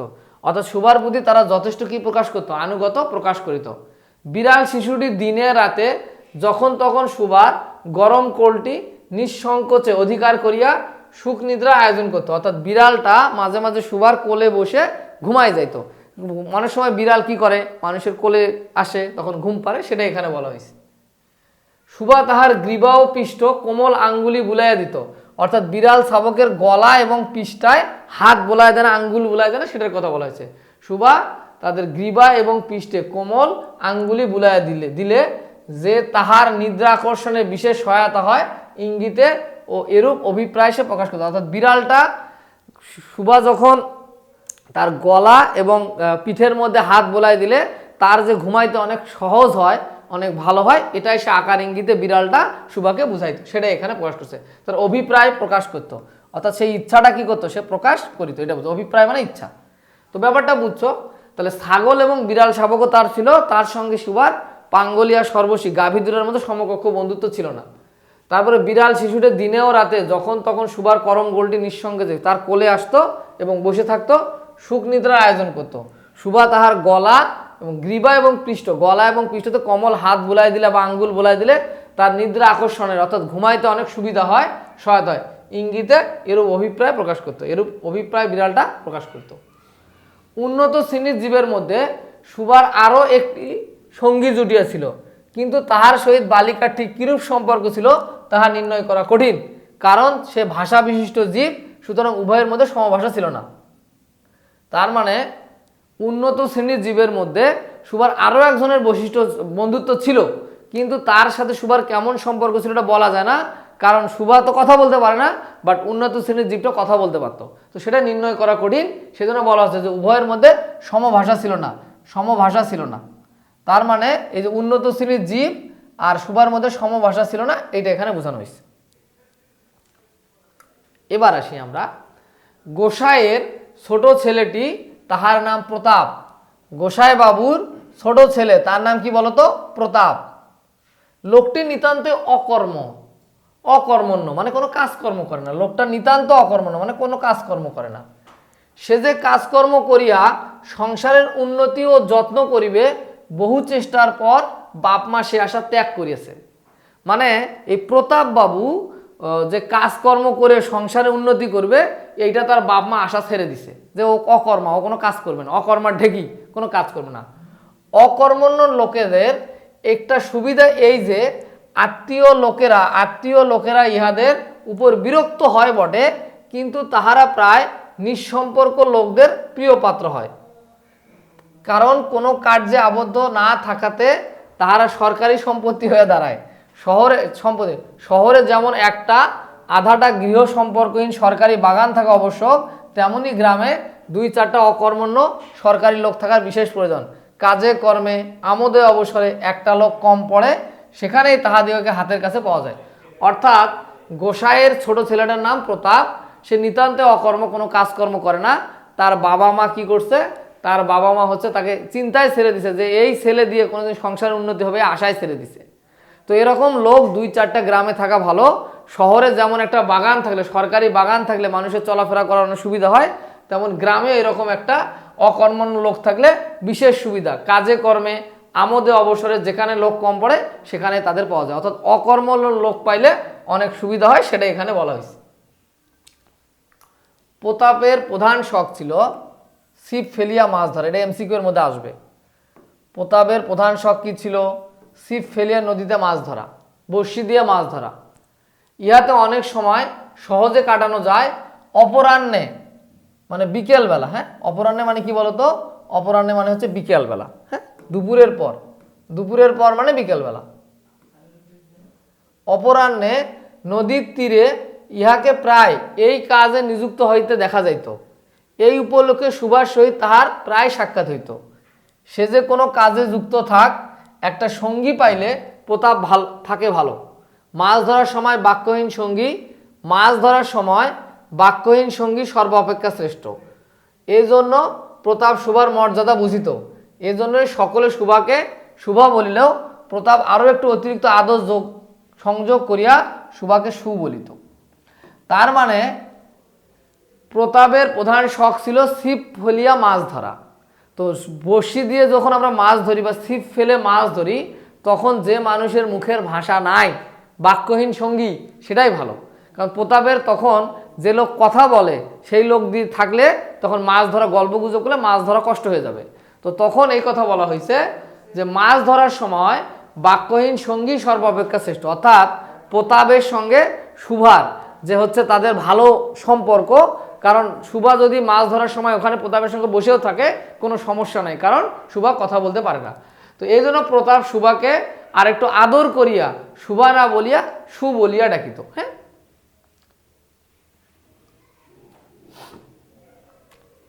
সুভা তেঁতুল তলায় বসিয়া থাকতো। সুভা কোথায় বসিয়া থাকতো? তেঁতুল তলায় বসিয়া থাকতো। প্রতাপ অনতি দূরে ছিপ ফেলিয়া জলের দিকে চাইতো। তাহলে তেঁতুল তলার মধ্যে সুভা বসিয়ে থাকতো, আর তার থেকে একটু দূরে, অনতি দূরে মানে একটু দূরে, অনতি দূরে মানে অল্প দূরে, অনতি দূরে ছিপ ফেলিয়া জলের দিকে চাইয়া থাকতো প্রতাপ। প্রতাপের জন্য একটি করিয়া পান বরাদ্দ ছিল। সুভা তাহা নিজ হাতে সাজিয়া আনিত এবং বোধ করি অনেকক্ষণ বসিয়া চাহিয়া ইচ্ছা করিত প্রতাপের কোনো একটি বিশেষ সাহায্য করিতে, একটা কোনো কাজে লাগিতে, কোনো মতে জানাইয়া দিতে যে এই পৃথিবীতে সেও এক কম প্রয়োজনীয় লোক নহে। কিন্তু কিছুই করিবার ছিল না। তখন সে মনে মনে বিধাতার কাছে অলৌকিক ক্ষমতা প্রার্থনা করিত। মনন্ত বলে সহসা এমন একটা আশ্চর্য কাণ্ড ঘটাইতে ইচ্ছা করিত, যাহা দেখিয়া প্রতাপ আশ্চর্য হয়ে যাইত। বলিত, তাই তো, আমাদের সুভা যে এত ক্ষমতা, তা তো জানিতাম না। মানে এই কথাটা বলা হচ্ছে যে সুভা তেঁতুল তলায় বসিয়া থাকতো, তার অনতি দূরে মানে একটু দূরেই প্রতাপ বাবু ছিপ ফেলিয়া জলের মধ্যে মাছ ধরার জন্য বসে থাকতো। কিন্তু সুভাষ চেষ্টা করিত যে যদি প্রতাপের কোনো কাজে লাগা যায়, তো সেও যদি পৃথিবীতে একেবারে মানে অগুরুত্বপূর্ণ লোক না, সেও কোনো কাজ করতে পারে, এটা বুঝাইতে চাইতো সুভা। কিন্তু বাস্তবে এরকম কাজ হইতো না। তখন সুভা কল্পনা করত, বিধাতার কাছে মনে মনে অলৌকিক ক্ষমতা প্রার্থনা করতো, হে আল্লাহ, আমি যদি এই কাজগুলো করতে পারতাম। তো করতো কি, মন্ত্র বলে মানে জাদুর বলে, মন্ত্র বলে সহসা এমন একটি আশ্চর্য কাণ্ড ঘটাইতে ইচ্ছা করতো। সুভার তখন একটা আশ্চর্য কাণ্ড ঘটাইতে ইচ্ছা করতো, যাহা দেখিয়া প্রতাপ আশ্চর্য হয়ে যাইতো। মানে মনে মনে সুভা ভাবতো, আমি যদি এটা আশ্চর্য কোনো কিছু একটা ঘটনা ঘটাইতে পারতাম, তাহলে যেটা দেখে প্রতাপ বাবু কি করবে, প্রতাপ বাবু হচ্ছে আশ্চর্য হয়ে যাবে। আশ্চর্য ঘটনা দেখে প্রতাপও আশ্চর্য হয়ে যাবে। বলি তো প্রতাপ তখন বলতো আশ্চর্য ঘটনা দেখে, তাই তো আমাদের সুভার যে এত ক্ষমতা তা তো জানতাম না। এভাবে মানে আশ্চর্য হয়ে প্রতাপ এই কথা বলতো। এমন কিছু ঘটানোর কথা সুভা মনে মনে কল্পনা করতেছিল। মনে করো সুভা যদি জলকুমারী হইতো, মানে জলের মধ্যে যে মেয়ে মানুষ থাকে তার নাম জলকুমারী বলা হয়।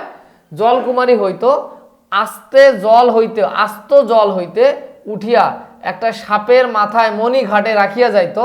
প্রতাপ তাহার তুচ্ছ মাছ ধরে রাখিয়া সেই মানিক লইয়া জলে ডুব মারিত।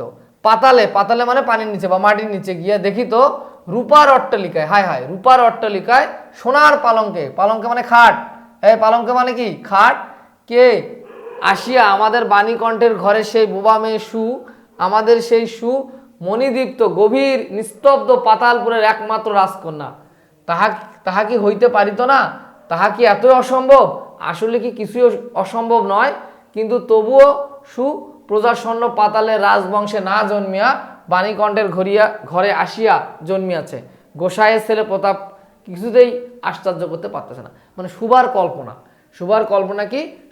সুভা যদি জলকুমারী হইতো, আস্ত জল থেকে সাপের মাথার যে মণি থাকে, বাংলা সিনেমায় তোমরা দেখছো না যে সাপের মাথার কি থাকে?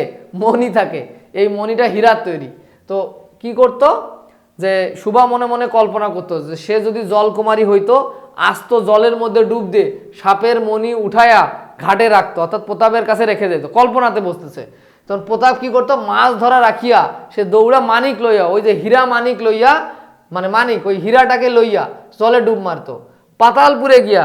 তো হীরাটা নিয়ে যখন প্রতাপ পাতালপুরে যাইতো, অর্থাৎ মাটির নিচে যাইতো, তখন দেখতো রূপার অট্টালিকায় সোনার পালঙ্কে, দেখছো রূপার প্রাসাদ, অট্টালিকা মানে প্রাসাদ, রূপার অট্টালিকায় সোনার খাটে, মানে পালঙ্ক মানে খাট, কে বসিয়া আছে? তখন আমাদের বাণীকণ্ঠের ঘরের সেই বোবা মেয়ে আমাদের সেই মণিদীপ্ত গভীর নিস্তব্ধ পাতালপুরে একমাত্র রাজকন্যা। অর্থাৎ যে প্রতাপ যে ডুব দিয়ে পাতালপুরে দেখতো যে সেই রূপার অট্টালিকায় সোনার পালঙ্কে কে বসিয়ে আছে? আমাদের বাণীকণ্ঠের মেয়ে সুভা। সেটা দেখে সে আশ্চর্য হয়ে যেত। এটা দেখে কি হইতো? এটা দেখে তোমার হচ্ছে প্রতাপ আশ্চর্য হয়ে যেত। সেটাই মনে মনে সুভা কল্পনা করতেছে, তাহা কি হইতে পারে না? তাহা কি এতই অসম্ভব? আসলে কিছুই অসম্ভব নয়, কিন্তু তবুও সুপ্রজাসন্ন পাতাল রাজবংশে না জন্মিয়া বাণীকণ্ঠের ঘরে আসিয়া জন্মিয়াছে। গোসাইয়ের ছেলে প্রতাপকে কিছুতে আশ্চর্য করতে পারতেছে না। অর্থাৎ বাস্তবে তো কিছুই হতেছে না, এটা তো অসম্ভব। সেই জন্য গোসাইয়ের ছেলে প্রতাপকে আশ্চর্য করতে পারতেছে না। সুভার কাজকর্ম আশ্চর্য করতে পারতেছে না, কিন্তু সুভা এটা মনে মনে ভাবতেছে যে আমি যদি পাতালপুরে রাজকন্যা হইতাম, তাহলে সোনার মুকুট দিতাম, সোনা দিতাম প্রতাপকে, প্রতাপ দেখে আশ্চর্য হয়ে যাইতো। কিন্তু বাস্তবে এটা হচ্ছে না, শুধু সুভা কল্পনাই করে যাচ্ছে। সুভার বয়স ক্রমেই বাড়িয়া উঠতেছে, সুভার বয়স ধীরে ধীরে বাড়িয়া উঠতেছে। ক্রমে সে যেন আপনি অনুভব করতে পারতেছে, অর্থাৎ তার বয়স ধীরে ধীরে বেড়ে যাচ্ছে, নিজেকে নিজে অনুভব করতে পারতেছে। যেন কোনো একটা পূর্ণিমা তিথিতে কোনো একটা সমুদ্র হইতে একটা জোয়ারের স্রোত আসিয়া তাহার অন্তরাত্মাকে এক নতুন অনির্বাচনীয় চেতনার শক্তিতে পরিপূর্ণ করিয়া তুলতেছে। অর্থাৎ পূর্ণিমা তিথি মানে কি জানো? চাঁদের পূর্ণ রূপ। চাঁদ তো ছোট থেকে ধীরে ধীরে বড় হয় না, চাঁদ ছোট থেকে ধীরে ধীরে কি হয়? বড় হয়ে যায়। তো এরকম চাঁদটা যখন পূর্ণ আকার ধারণ করে সেটা হচ্ছে পূর্ণিমা তিথিতে, ঠিক আছে? চাঁদের পূর্ণরূপ, পূর্ণিমা তিথি মানে চাঁদের পূর্ণরূপ। পূর্ণিমা তিথিতে কোনো একটা সমুদ্র হইতে একটা জোয়ারের স্রোত আসিয়া তাহার অন্তরাত্মাকে এক নতুন অনির্বাচনীয় চেতনার শক্তিতে পরিপূর্ণ করিয়া তুলিতেছে। মানে ধীরে ধীরে শুভ বড় হচ্ছে, এটা এখানে বোঝানো হয়েছে। সে আপনাকে আপনি দেখিতেছে, ভাবিতেছে, প্রশ্ন করিতেছে, কিন্তু বুঝতে পারতেছে না। ধীরে ধীরে সে যে বড় হচ্ছে, তার অনুভূতিগুলো চেঞ্জ হচ্ছে, তো সে নিজে নিজেই ভাবতেছে, নিজেকে নিজে প্রশ্ন করতেছে, কিন্তু কিছুই বুঝতে পারতেছে না। সেটা এখানে বলা হয়েছে। অর্থাৎ সুভা যে ধীরে ধীরে বড় হচ্ছে সেটা এখানে বলা হয়েছে। গভীর পূর্ণিমা রাত্রে সে একদিন ধীরে ধীরে শয়নকক্ষ মানে শোবার ঘরের দ্বার মানে দরজা, দ্বার মানে কি বলতো? দরজা। শোবার ঘরের দ্বার খুলিয়া ভয়ে ভয়ে মুখ বাড়াইয়া বাহিরের দিকে চাহিয়া দেখে পূর্ণিমা প্রকৃতিও সুভার মতো একাকিনী সুপ্ত জগতের উপর জাগিয়া বসিয়াছে। অর্থাৎ সুভা একদিন রাতের বেলা ধীরে ধীরে শয়নকক্ষের দরজা খুলে বাইরে দেখে আকাশের চাঁদটাও কি হয়েছে? সুপ্ত জগতের উপর জাগিয়া বসে আছে, যৌবনের রহস্য পুলকে বিশদে অসীম নির্জনতা একেবারে শেষ সীমানা পর্যন্ত, এমনকি তাহা অতিক্রম করিয়া থম থম করিতেছে, একটি কথাও কইতে পারতেছে না। এই নিস্তব্ধ ব্যাকুল প্রকৃতির প্রান্তে একটা নিস্তব্ধ ব্যাকুল বালিকা দাঁড়ায়। মানে ব্যাপারটা হচ্ছে এরকম, সুভা একদিন রাতের বেলা কি করছে, দরজা খুলিয়া শয়নকক্ষ মানে শোবার ঘরের দরজা খুলে বাইরে দেখে প্রকৃতিও বেশ নির্জন চুপচাপ, মানে প্রকৃতিও একদম শান্ত শিষ্ট, সেই অবস্থাটা এখানে বলা হচ্ছে। বাইরের অবস্থা একদম নীরব শান্ত শিষ্ট, নিস্তব্ধ ব্যাকুল প্রকৃতি, একদম শান্ত প্রান্তে একটি নিস্তব্ধ ব্যাকুল বালিকা দাঁড়ায় আছে। একদম প্রকৃতির বাহিরে একটা মেয়ে কি করা আছে, দাঁড়ায় আছে, সেটা এখানে বলা হয়েছে। এদিকে কন্যা ভারগ্রস্ত পিতার মাতা চিন্তিত হইয়া উঠেছে। অর্থাৎ কন্যা ভারগ্রস্ত মানে কি জানো, যে পিতার বিবাহযোগ্য মেয়ে আছে সেই পিতাকে বলা হচ্ছে কন্যা ভারগ্রস্ত পিতা। চিন্তিত হয়েছে, অর্থাৎ মেয়েকে বিয়ে দিতে হবে, সেটা নিয়ে চিন্তিত আছে। লোকেও নিন্দা আরম্ভ করিয়াছে, এমনকি এক ঘরে করিবে এমন জনরব শোনা যায়। বাণীকণ্ঠ স্বচ্ছ মানে তার ঘরে মেয়ে বড় হচ্ছে অথবা মেয়ের বিয়ে দিচ্ছ না, সেজন্য গ্রামে আগে কি করা হইতো, এক ঘরে করা। এক ঘরে করা মানে কি, এক ঘরে করা মানে এটা এক ধরনের শাস্তি। হ্যাঁ, মানে তার সঙ্গে কেউ কথা বলবে না, যাকে আমরা এক ঘরে করবো তার কাছে কেউ বাজার সদাই বিক্রি করবে না, তার সঙ্গে কেউ চলাফেরা করবে না। তো এরকম তাকে একাকী করে ফেলা, এক ঘরে করে মানে একাকী করে ফেলা। তো সুবার যেহেতু তোমার হচ্ছে বাণীকণ্ঠের ঘরে বিবাহযোগ্য মেয়ে আছে শুভা, তো তার তো বিয়ে হচ্ছে না, তো যার কারণেই জনরব শোনা যাচ্ছে যে তাকে এক ঘরে করে দিবে, যে তার মেয়ের কেন সে বিয়ে দিচ্ছে না, এই জন্য তাকে শাস্তি হিসেবে এক ঘরে করে দিবে, এমন জনরব শোনা যায়। অর্থাৎ এমন কথাবার্তা বা গুজবও শোনা যাচ্ছে। বাণীকণ্ঠের সচ্ছল অবস্থা, অর্থাৎ বাণীকণ্ঠ দুই বেলায় মাছ ভাত খায়, এজন্য তাহার শত্রু ছিল। দেখছো, বাণীকণ্ঠ মানে সুভার বাবারা দুই বেলা মাছ ভাত খাইতে পারতো, সেই সময় কি মানুষের অনেক অভাব ছিল, তো সেখানে বাণীকণ্ঠ দুই বেলায় কি খাইতে পায়, মাছ ভাত পায়, এজন্য তাহার অনেক শত্রু ছিল। ঠিক আছে, স্ত্রী পুরুষে বিস্তর পরামর্শ হলো, অর্থাৎ সুভার মা এবং বাবা বিস্তর পরামর্শ মানে অনেক বিস্তর মানে অনেক বিস্তারিত আলোচনা হইল। কিছুদিনের মধ্যে বাণী বিদেশে গেল, অর্থাৎ সুভার বাবা বিদেশে গেল। হ্যাঁ, অবশেষে ফিরিয়ে আসিয়া কহিল, চলো কলকাতায় চলো। তাহলে সুভার বাবা মার মধ্যে বিস্তর আলোচনা হইল, এরপর সুভার বাবা বিদেশ গেল, বিদেশ থেকে ফিরিয়ে আসলো, আসিয়া কহিল চলো কলকাতায় চলো, অর্থাৎ সুভাদেরকে নিয়ে এবার কলকাতায় যাবে। বিদেশ যাত্রার উদ্যোগ হইতে লাগিল, অর্থাৎ তারা বিদেশে চলে যাবে এমন একটা উদ্যোগ মানে আমরা প্রচেষ্টা শুরু করলো। কুয়াশা ঢাকা প্রভাতে, অর্থাৎ সকালবেলা, প্রভাত মানে সকালবেলা, কুয়াশা ঢাকা প্রভাতে সকালবেলায় সুভার সমস্ত হৃদয় অশ্রু বাষ্পে একেবারে ভরিয়া গেল।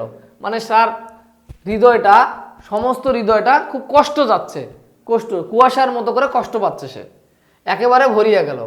একটি অনির্দিষ্ট আশঙ্কা বসে সে কিছুদিন হইতে ক্রমাগত নির্ভোগ জন্তুর মতো তাহার বাপ মায়ের সঙ্গে ফিরিত। ডাগর চক্ষু মেলিয়া তাহার মুখের দিকে চাহিয়া কি একটা বুঝাইতে চেষ্টা করিত, কিন্তু তাহারা কিছু বুঝাইয়া বলতেন না। মানে অনেক সময় হয় কি, যেহেতু তারা বিদেশ চলে যাবে, তো সুভা বাপ মায়ের সঙ্গে চলতো, সুভার বাপ মা তার মুখের দিকে চাহিয়া কি একটা বুঝাইতে চেষ্টা করতো, কিন্তু তারা কিছু বুঝাইয়া বলতেন না। সুভার মুখের দিকে তাকায়া তারা কিছু একটা বলতে চাইতো বাপ মা, কিন্তু কখনোই সুভাকে ক্লিয়ারলি পরিষ্কারভাবে কোনো কিছু বলেননি, সেটা এখানে বোঝানো হচ্ছে। ঠিক আছে, ইতিমধ্যে একদিন অপরাহ্নে মানে ইতিমধ্যে একদিন দুপুরের পরে বা বিকেলের দিকে ছিপ ফেলিয়া প্রতাপ হাসিয়া কইল, কিরে সু, তোর নাকি বর পাওয়া গেছে, অর্থাৎ সুভার বিয়ে হবে, তোর নাকি বর পাওয়া গেছে, তুই বিয়ে করতে যাচ্ছিস, দেখিস আমাদেরকে ভুলিস নে, বলিয়া আবার মাছের দিকে মনোযোগ করলো। অর্থাৎ সুভার যে বিয়ে হয়ে যাচ্ছে এই কথাটা প্রতাপ একদিন প্রতাপ হাসিয়া কইল, কিরে সু, তোর নাকি বর পাওয়া গেছে, তোর নাকি বিয়ে করতে যাচ্ছিস, দেখিস আমাদেরকে ভুলিস না। অর্থাৎ বাণীকণ্ঠ তার বউ এবং সুভাকে যে বিদেশ নিয়ে যাবে, অর্থাৎ বিদেশ নিয়ে গিয়ে তাকে কিন্তু বিয়ে দিবে, সেটাই এখানে বলা হচ্ছে। বলিয়া প্রতাপ বলিল যে দেখিস আমাদেরকে ভুলিস না, বলিয়া আবার মাছের দিকে সে মনোযোগ দিল। মর্মবিদ্ধ হরিণীর ব্যাধের দিকে যেমন করিয়া তাকায়, নীরবে বলিতে থাকে, আমি তোমার কাছে কি দোষ করেছিলাম। সুভা তেমনি করিয়া প্রতাপের দিকে চাহিল। সেদিন গাছের তলায় আর বসিল না, বাণীকণ্ঠ নিদ্রা হয়ে উঠিয়া শয়ন কক্ষে অর্থাৎ শোবার ঘরে তামাক খাইতেছে, অর্থাৎ বিড়ি জাতীয় জিনিস খাইতেছিল। সুভা তাহার পায়ের কাছে বসিয়া মুখের দিকে চাহিয়া কাঁদিতে লাগিল। অবশেষে তাহাকে সান্ত্বনা দিতে গিয়ে বাণীকণ্ঠে শুষ্ক কপল, কপল মানে গাল, কপল মানে কি গাল, এই কপল মানে হলো গাল, বুঝছো বাংলা ভাষাতে কি একটা সমস্যা। কপল মানে হচ্ছে গাল, অশ্রু গড়া বলে, মানে আমি একটু বুঝাইতে চাই। যখন তোমার হচ্ছে প্রতাপ বলল কিরে সু তোর নাকি বর পাওয়া গেছে, এই কথা শুনে মর্মবিদ্ধ হরিণী অর্থাৎ তীরবিদ্ধ হরিণ শিকার করার সময় হরিণকে তীর দিয়ে শিকার করা হয় অনেক সময়, তো তীরবিদ্ধ হরিণীর ব্যাধের দিকে মানে তীরবিদ্ধ হরিণের মতো করিয়া তাকায়, নীরবে বলি থাকে আমি তোমার কাছে কি দোষ করিয়াছিলাম। সুভা তেমনি করিয়া প্রতাপের দিকে চাইল, অর্থাৎ প্রতাপের কথা শুনে শোভা একদম যে হরিণীর বুকে তীর লাগে সেই হরিণীর মতো করে তাকাইছে, যে তাকিয়ে বলছে আমি তোমাদের কাছে কি দোষ করিয়াছিলাম। সুভা তেমনি প্রতাপের দিকে চাইল। সেদিন গাছের তলায় আর সুভা বসলো না, বাণীকণ্ঠ নিদ্রা হতে, বাণীকণ্ঠ ঘুম থেকে উঠছে, তার বাবা শয়ন কক্ষে তামাক খাচ্ছে, অর্থাৎ শোবার ঘরে তামাক খাচ্ছে, তামাক খাইতেছিলেন। সুভা তার পায়ের কাছে বসিয়া তার মুখের দিকে চাহিয়া কাঁদতে লাগলো। সুভা এই কথা শুনিয়া সুভা তার বাবার কাছে গিয়ে পায়ের কাছে বসিয়া তার মুখের দিকে চাহিয়া কাঁদিতে লাগলো। অবশেষে সান্ত্বনা দিতে গিয়া বাণীকণ্ঠের শুষ্ক কপাল, অর্থাৎ তার বাবা তাকে সান্ত্বনা দিতে গিয়ে তার বাবার শুষ্ক কপালটা অশ্রু গড়ায় বলো, শুষ্ক কপালে অশ্রু গড়ায় বলো। শুষ্ক কপাল মানে গাল, কপাল মানে কি গাল, তার গাল দিয়ে অশ্রু গড়ায় পড়লো। কাল কলকাতা যাইবার দিন স্থির হইয়াছে, অর্থাৎ কাল আমরা কলকাতায় চলে যাবে সুভারা। সুভা গোয়াল ঘরে তাহার বাল্যকালে সখীদের কাছে বিদায় লইতে গেল। তাহাদিগকে স্বহস্তে খাওয়াইয়া গলা ধরিয়া একবার দুই চোখ যত পারে কথা ভরিয়া তাহাদের মুখের দিকে চাইল। দুই নেত্রপল্লব, নেত্রপল্লব মানে চোখের পাতা, হ্যাঁ নেত্রপল্লব মানে কি বলতো চোখের পাতা, নেত্রপল্লব হইতে টপ টপ করিয়া অশ্রুজল পড়িতে লাগলো। তার মানে সুভা যখন কাল কলকাতায় যাবে তো তখন গোয়াল ঘরে গিয়ে তার যে বন্ধু ছিল সর্বস্বী পাঙ্গুলি গরু দুটা, তাদের কাছে বিদায় লইলো, তাদেরকে খাওয়াইলো নিজ হাতে। ওই কথাগুলো তাদের ওই বিদায়ের সময় তার চোখ দিয়ে টপ টপ করে নেত্রপল্লব, তার দুই নেত্রপল্লব মানে চোখ দিয়ে অশ্রু পড়তে লাগলো সুভার। সেদিন শুক্লা দ্বাদশীর রাত্রি, অর্থাৎ শুক্লা দ্বাদশীর রাত্রি, শুক্লা দ্বাদশী মানে কি জানো চাঁদের 12তম দিন। শুক্লা দ্বাদশী মানে হচ্ছে চাঁদের 12তম দিনকে বলা হচ্ছে শুক্লা দ্বাদশী। সেদিন শুক্লা দ্বাদশী রাত্রি অর্থাৎ চাঁদের 12তম রাত্রি। সুভা শয়নকক্ষ হইতে বাহির হইয়া তাহার সেই চিরপরিচিত নদীর তীরে সম্পসজ্জা, সম্পসজ্জা মানে কচি ঘাস, সম্পসজ্জা মানে কচি ঘাসে লুটাইয়া পড়িল। যেন ধরণীকে, ধরণী মানে পৃথিবী, যেন ধরণীকে এই প্রকাণ্ড মুখ, মুখ মানে বধির, মুখ মানবতাকে দুই বাহুতে ধরিয়া বলিতে চায় তুমি আমাকে যাইতে দিও না মা, আমার মতো দুটি বাহু বাড়াইয়া তুমিও আমাকে ধরে রাখো। অর্থাৎ কাল যে সুভা কিন্তু কোথায় যাবে, কাল কিন্তু সুভা কলকাতায় যাবে। তো সেদিন শুক্লা দ্বাদশী রাত্রি মানে চাঁদের 12তম রাত। সুভা শয়নকক্ষ অর্থাৎ শোবার ঘর থেকে বাইরে গেল, গিয়ে তাহার চিরপরিচিত, তার যে এতদিনের পরিচিত নদীর ধারে সম্পসজ্জা মানে ঘাস, কচি ঘাসের উপর লুটায়া পড়লো অর্থাৎ শুয়ে পড়লো।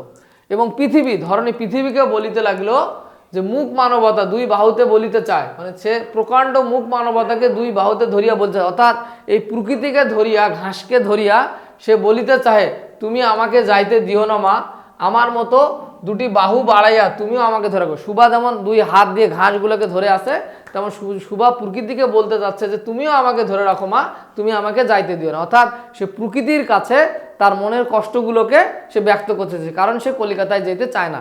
সে বলতে যাচ্ছে মা আমি যেমন তোমাকে দুই হাত দিয়ে ধরে রাখছি, প্রকৃতি তুমিও আমাকে তোমার বাহু দ্বারা ধরে রাখো, যাতে আমি তোমাকে জড়িয়ে ধরে রাখো, যাতে কেউ আমাকে নিয়ে যাইতে না পারে। এই আকুলতা এখানে প্রকাশ পাইছে। এরপরে কি, তো এইটুক ছিল আমাদের মূল গল্পটা। এখন আমরা এই গল্পের তোমার হচ্ছে বহু নির্বাচনী সমাধান করব, সংক্ষিপ্ত প্রশ্ন সমাধান করব। তো চলো ধাপে ধাপে সেই বিষয়গুলো দেখার আমরা চেষ্টা করি। শিক্ষার্থীরা এখন আমরা তোমাদের সাথে গল্পের পাঠ পরিস্থিতি নিয়ে বিস্তারিত আলোচনা করব। তো পাঠ পরিস্থিতিতে কি লেখা আছে চলো আমরা দেখি। সুভা গল্পের পাঠ পরিস্থিতি নিয়ে কথা বলতেছি। হ্যাঁ, তো চলো আমরা আস্তে আস্তে পড়ি, ঠিক আছে। শুভা গল্পটি রবীন্দ্রনাথ ঠাকুরের বিখ্যাত গল্পগুচ্ছ থেকে সংকলিত হয়েছে। তার বিখ্যাত যে গল্পের গুচ্ছ আছে সেখান থেকে শুভা গল্পটা কি করা হয়েছে, নেওয়া হয়েছে, সংকলিত হয়েছে মানে নেওয়া হয়েছে। বাক প্রতিবন্ধী, বাক প্রতিবন্ধী, বাক প্রতিবন্ধী মানে কি জানো, যে মুখে কথা বলতে পারে না, বোবা, তাকে বলা হচ্ছে বাক প্রতিবন্ধী। বাক প্রতিবন্ধী কিশোরী শুভার প্রতি লেখকের হৃদয় নিংড়ানো ভালোবাসা ও মমত্ববোধে এই গল্পটি অমর হয়ে আছে। মানে একটা যে বাক প্রতিবন্ধী অর্থাৎ বোবা মেয়ের প্রতি লেখকের যে হৃদয় নিংড়ানো ভালোবাসা অর্থাৎ অন্তরের অন্তঃস্থল থেকে যে ভালোবাসা ও মমত্ববোধ, গল্পটি অমর হয়ে আছে। শুভা কথা বলতে পারে না, মা মনে করেন এ তার নিয়তির দোষ, কিন্তু বাবা তাকে অনেক ভালোবাসেন। শুভা কথা বলতে পারে না, মা মনে করে তার নিজের দোষ, কারণ মায়েরা কি করে, কন্যাকে নিজের অংশরূপে মনে করে, যে আমার মেয়ের ত্রুটি মানে মনে করে যেটা আমার নিজের ত্রুটি, ব্যাপারটা হচ্ছে এরকম আর কি। তো কিন্তু বাবা তাকে ভালোবাসেন। আর কেউ তার সঙ্গে মেশে না, খেলে না, যেহেতু সে বোবা, কথা বলতে পারে না, সেহেতু তার সঙ্গে কেউ মেশেও না, খেলাও করে না। কিন্তু তার বিশাল একটা আশ্রয়ের জগৎ আছে। যারা কথা বলতে পারে না সেই পোষা প্রাণীদের কাছে সে মুখর, মানে সেই পোষা প্রাণীদের সাথে সে মনে মনে ভাব বিনিময় করতে পারে, তাদের সে খুবই কাছের জন। আর বিপুল নির্বাক প্রকৃতির কাছে সে পায় মুক্তির সনদ। অর্থাৎ প্রকৃতি যে আছে, গাছ লতা পাতা, এরাও তো কথা বলতে পারে না, তাই না? তো শুভা তার মনের ভাবগুলো প্রকৃতির সাথে আদান প্রদান করতে পারে, সেটা এখানে বলা হয়েছে। শুভা গল্পের মাধ্যমে রবীন্দ্রনাথ ঠাকুর বিশেষ চাহিদা সম্পন্ন শিশুর মন ও চিন্তা, আবেগ, অনুভূতি ও সূক্ষ্মতার দিকগুলো উপস্থাপন করেছেন। অর্থাৎ এই যে শুভা গল্পের মাধ্যমে একটা প্রতিবন্ধী, বিশেষ চাহিদা সম্পন্ন শিশু, মানে প্রতিবন্ধী শিশুর কথা বলা হচ্ছে, যারা কথা বলতে পারে না। বিশেষ চাহিদা সম্পন্ন মানে যাদের, মানে যারা হচ্ছে প্রতিবন্ধী, যাদেরকে আমরা বলি। তো যাদের মানুষের সকল যে মানে বাক প্রতিবন্ধী, অথবা যাকে চোখে দেখতে পারে না, এরকম অনেক প্রতিবন্ধী আছে, কারো হাত ভাঙা, চলাফেরা করতে পারে না। তো এরকম প্রতিবন্ধী মানুষের তোমার হচ্ছে কি বলে, মন, চিন্তা, আবেগ, অনুভূতি সূক্ষ্মতরভাবে উপস্থাপন করছে। শুভা গল্পে শুভা কিন্তু বোবা, তাই না? শিশুর এ ধরনের প্রতি সকলের মমত্বশীল দৃষ্টিভঙ্গি প্রস্তুতে সহায়তা করে গল্প। অর্থাৎ যারা কথা বলতে পারে না বা যারা প্রতিবন্ধী, তাদের প্রতি স্বাভাবিক যারা আমরা মানুষ আছি, তাদের যে দৃষ্টিভঙ্গি বা তাদের যে মমত্ববোধ, ভালোবাসা সৃষ্টি করায় মূলত এই গল্পের উদ্দেশ্য। অর্থাৎ ভালো মানুষের সাথে প্রতিবন্ধীদের সাথে একজন ভালো মানুষ কি আচরণ করবে, কেমনভাবে তাদেরকে ভালোবাসবে, সেটাই এই গল্পের মাধ্যমে লেখক ফুটিয়ে তোলার চেষ্টা করেছেন। ঠিক আছে, কি শেষ নাকি? এটুকুই পাঠ পরিস্থিতি। ওকে, এরপর যদি আমরা দেখি, আমরা সংক্ষিপ্ত প্রশ্ন সমাধান করব। ঠিক আছে, কি প্রশ্ন সমাধান করব? সংক্ষিপ্ত প্রশ্ন আমরা সমাধান করবো। তারপর আমরা দেখে আসি একটু। হ্যাঁ,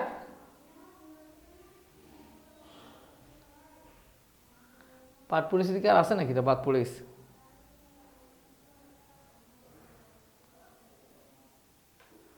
ঠিক আছে, ওকে। চলো এখন আমরা শিক্ষার্থীরা সংক্ষিপ্ত প্রশ্ন সমাধান করব। অর্থাৎ এই অধ্যায় থেকে যে সংক্ষিপ্ত প্রশ্নগুলো পরীক্ষাতে আসতে পারে বা বিগত সালে বিভিন্ন পরীক্ষা আসছে, সেগুলো আমরা সুন্দর করে এখন সমাধান করব। তো চলো দেখি সংক্ষিপ্ত প্রশ্ন একে কি লেখা আছে। বাণীকণ্ঠের পরিবারকে এক ঘরে করবে এমন জনরব শোনা যায় কেন? তো গল্পতে এটা রাজশাহী বোর্ড কত সালে আসছে বলো তো? এটা রাজশাহী বোর্ড আসছে হচ্ছে 25 সালে। রাজশাহী বোর্ড কত সালে আসছে? 25 সালে। তো এখন বাণীকণ্ঠের পরিবারকে এক ঘরে করবে এমন জনরব শোনা যায় কেন? কেন শোনা যায় বলো তো? এখানে প্রশ্নবোধক চিহ্ন হবে। কেন শোনা যায় বলো তো? কারণ এই যে এখানে শুভার বিয়ে হয় না। শুভা একটা প্রতিবন্ধী মেয়ে, তার বিয়ে হচ্ছে না, বয়স হয়ে যাচ্ছে। তো যার কারণে গ্রামের লোক তাকে নিন্দা করতেছে। তো নিন্দা করার কারণেই মূলত তারা হচ্ছে সবাই এক ঘরে করে দিবে। এক ঘরে করবে মানে কি, তার সঙ্গে কথা বলবে না, তার সঙ্গে কোনো বাজার সদাই করতে গেলে বাজার সদাই দিবে না, মানে তাকে তার বাড়ি থেকে বের হওয়ার রাস্তা বন্ধ করে দিবে, মানে সমাজ থেকে তাকে এক ঘরে করে দিবে। তার সমাজে যত আমাদের হাসি ঠাট্টা, রীতিনীতি, চলাফেরা, এই বিষয়গুলো তাদের সঙ্গেও করবে না। এটাকে বলা হয় এক ঘরে করা, তাই তো? তো শুভার বিয়ে না দেওয়ায় বাণীকণ্ঠের পরিবারকে এক ঘরে করবে এমন জনরব শোনা যায়। শুভা গল্পে শুভা একজন বাক প্রতিবন্ধী কিশোরী, অর্থাৎ সে একটা মেয়ে কিন্তু তে বাক প্রতিবন্ধী, অর্থাৎ কথা বলতে পারে না। সে বোবা হওয়ার ফলে তার বাবা মা তাকে বিয়ে দিতে পারছিলেন না। এ কারণে সবাই শুভার বাবা বাণীকণ্ঠকে নিন্দা করতে শুরু করে। তাছাড়া বাণীকণ্ঠ ছিলেন সচ্ছল, তার দুবেলা মাছ ভাত খেতে পারতেন বলে তার শত্রুও ছিল। এসব কারণেই বাণীকণ্ঠের পরিবারকে এক ঘরে করা জনরব শোনা যায়। তার মানে কি দাঁড়াইলো, শুভ একটা বাক প্রতিবন্ধী কিশোরী, তার বিয়ে হচ্ছে না। তার কি হচ্ছে না? বিয়ে হচ্ছে না। প্লাস বাণীকণ্ঠের আবার কি, সে ছিল সচ্ছল। সে ছিল সচ্ছল, সচ্ছল মানে তার আর্থিক অবস্থা ভালো ছিল, দুবেলায় মাছ মাংস খেতে পারতো। অর্থাৎ সেই সময় মানুষের অনেক অভাব ছিল, তো দুবেলা মাছ মাংস যারা খেতে পারতো, মাছ ভাত যারা খেতে পারতো, তারা মূলত তাদেরকে একটু ধনী টাইপ ধরা হইতো। তো ধনী হইলে তাদের শত্রুর অভাব হয় না। তো এই কারণে তার শত্রুতার কারণে, হিংসার কারণে তা বাণীকণ্ঠের পরিবারকে, বাণীকণ্ঠকে বলো তো, বাণীকণ্ঠ যে সুভার বাবা, তাহলে বাণীকণ্ঠের পরিবারকে এক ঘরে করবে বলে এমন জনরব শোনা যায়। এরপরের কোশ্চেনটা দেখো, প্রতাপের প্রতি তার বাবা মায়ের নিরাশ হওয়ার কারণ বুঝিয়ে লিখো। এটা যশোর বোর্ড 2025 সালে আসছে। কি বলছে এখানে দেখো তো, প্রতাপের প্রতি তার বাবা মায়ের নিরাশ হওয়ার কারণ বুঝিয়ে লিখো। তার বাবা মা কেন প্রতাপের প্রতি নিরাশ হইল? প্রতাপ নিতান্তই অকর্মণ্য ছিল বলে বাবা মা তার প্রতি নিরাশ হয়েছিল, অর্থাৎ সে কোনো কাজকর্ম করতে চাইতো না। শুভা গল্পে বাবা মায়ের নিতান্ত অকর্মণ্য ছেলে প্রতাপ অনেক চেষ্টা করেও তাকে দিয়ে সংসারের উন্নতি হয় এমন কোনো কাজ করানো যায় না। প্রতাপ এতই অকর্মণ্য যে তাকে দিয়ে সংসারের উন্নয়ন হবে এমন কাজকর্ম তাকে দিয়ে করানো যায় না। এ কারণে বাবা মা তাকে নিয়ে তাদের প্রত্যাশা বাদ দিয়েছিল, অর্থাৎ প্রতাপ যে ভালো কিছু জীবনে করবে এরকম প্রত্যাশা করে তার বাবা মা বাদ দিয়েছিল। ফলে সে অবহেলায় সময় কাটানোর জন্য অপরাহ্নে অর্থাৎ দুপুরবেলা নদীর তীরে ছিপ ফেলিয়া, মানে যেটাকে বড়শি দিয়ে মাছ মারা বলি, ছিপ ফেলে মাছ ধরতো। ছিপ ফেলে মাছ ধরা মানে যাকে লোকাল ভাষায় আমরা বলি বড়শি দিয়ে মাছ ধরা, তাই না? এভাবে মাছ ধরার বাহানায় অনেকটা সময় কাটানো যায়। প্রকৃতপক্ষে প্রতাপ ছিল প্রচণ্ড অলস। হ্যাঁ, প্রতাপ কি ছিল? প্রচণ্ড অলস, কোনো কাজ করতে চাইতো না। সে কোনো কাজ করতে চাইতো না, এজন্যই প্রতাপের প্রতি তার বাবা মা নিরাশ হয়েছিল। অর্থাৎ একজন লোক পরিশ্রম না করে শুধুমাত্র যদি অলস হয় সে তো উন্নতি করতে পারবে না। তো তার বাবা মা অনেক চেষ্টা করার পর প্রতাপের বাবা মা নিরাশ হয়েছিল যে প্রতাপকে দিয়ে আর মনে হয় কোনো কাজকর্ম করানো যাবে না। এটাই হচ্ছে এখানকার গল্প, ঠিক আছে? মাতা শুভাকে গর্বের কলঙ্ক জ্ঞান মনে করেন কেন? এটা আছে কুমিল্লা বোর্ড 2025। তো মাতা অবশ্য মনে রাখবা যে মায়েরা মেয়েদেরকে নিজের অংশরূপে মনে করে, যে আমার মেয়ে হচ্ছে আমার ত্রুটি মানে মনে করে যে আমার মেয়েরও ত্রুটি। তো এইরকম আর কি বিষয়টা, বা মেয়ের কোনো ত্রুটি পাইলে তারা মনে করে যে তার নিজের ত্রুটি বলে মনে করে। তো এই কথাটা এখানে বলা হয়েছে যে শুভা জন্ম থেকে প্রতিবন্ধী বলে তার প্রতি বিরক্ত হয়ে মা শুভাকে গর্ভের কলঙ্ক জ্ঞান মনে করেন। অর্থাৎ সে যখন মায়ের পেটে গর্ভে আসে তখন সে সঠিকভাবে তার বৃদ্ধি হয়নি, অথবা তার বুদ্ধিটা ঠিক মতো হয়নি, মুখ দিয়ে কথা বলতে পারে না। তো এটা মা মনে করেন তার একটা গর্ভের মধ্যে এটা কলঙ্কিত করছে, ঠিক আছে? শুভা গল্পে শুভা জন্ম থেকেই বাক প্রতিবন্ধী, এই কারণে শুভাকে নিয়ে তার পিতামাতার মনে সদা সংশয় কাজ করে, অর্থাৎ সবসময় একটা চিন্তা কাজ করে। সংশয় মানে চিন্তা, দুশ্চিন্তা কাজ করে, ঠিক আছে? পিতামাতা মনে সে ছিল সর্বদা জাগরুক, অর্থাৎ বাবা মার মনের মধ্যে সে সবসময় জাগ্রত ছিল। এই যে আমার মেয়েটার কি হয়, কোথায় বিয়ে দিব, কিভাবে কি হবে, এই সব নিয়ে সবসময় বাবা মার মনে সে জাগ্রত অবস্থায় ছিল। শুভার এই প্রতিবন্ধিতাকে মা শুভাকে নিজের ত্রুটির মতো মনে করতো। মানে শুভার যে প্রতিবন্ধিতা, সে কথা বলতে পারে না, এটা মা নিজের ত্রুটি রূপে দেখতেন। কেননা মায়েরা সাধারণত কন্যাকে নিজের অংশ বলে মনে করেন। কন্যার কোনো ত্রুটি যেন মায়ের কারণে হয়, মূলত মায়ের এরূপ চিন্তার কারণেই তিনি শুভাকে গর্বের কলঙ্ক মনে করেন। অর্থাৎ কন্যার কোনো ত্রুটি যেন মায়ের কারণেই হয়, মারা এমন চিন্তা করে যে আমার মেয়ের এই দোষ, এটা মনে হয় আমার কারণেই হয়েছে। তো এইটাই বলা হচ্ছে। তো এই কারণে এইসব চিন্তার কারণেই শুভাকে গর্ভের কলঙ্ক মনে করে। শুভাকে কি মনে করে বলো তো? গর্ভের কলঙ্ক মনে করে। শুভা অলৌকিক ক্ষমতা প্রার্থনা করিত কেন? বুঝিয়ে লিখো। শুভা কেন অলৌকিক ক্ষমতা চাইতো? কারণ অলৌকিক ক্ষমতা এরকম চাইতো যে শুভা পৃথিবীবাসীকে বুঝাই দিতে চাইতো যে পৃথিবীতে সেও একটা প্রয়োজনীয় মানুষ, সে নিতান্তই ভাবে আসে নাই, সেও একটা প্রয়োজনীয় মানুষ, সেও কাজ করতে চায়। এই কারণে সে মাঝে মাঝে করতে যে অলৌকিক ক্ষমতা বলে বা জাদুর বলে, যদি বলি আমরা জাদুর বলে, সে যদি কোনো ঘটনা ঘটাইতে পারে, এটাকে এমন করে বোঝানো হয়েছে। শুভা অলৌকিক ক্ষমতা প্রার্থনা করতো কেন, বুঝিয়ে লিখো। এটা চট্টগ্রাম বোর্ড কত সালে আসছে বলো তো? এটা চট্টগ্রাম বোর্ড 25 সালে আসছে কোশ্চেনটা, ঠিক আছে? তো শুভা মনে করে বিধাতার কাছে অলৌকিক ক্ষমতা প্রার্থনা করতো। শুভা মনে মনে বিধাতা বা আল্লাহর কাছে কি করতো বলতো? অলৌকিক ক্ষমতা প্রার্থনা করত তার নিজের প্রয়োজনীয়তাকে প্রতাপকে বোঝানোর জন্য। অর্থাৎ প্রতাপকে বোঝাই দিতে চাইতো যে সেও পৃথিবীতে একটা প্রয়োজনীয় মানুষ। প্রতাপ যখন ছিপ ফেলে জলের দিকে চেয়ে থাকতো তখন শুভা তার কাজে সাহায্য করতে চাইতো।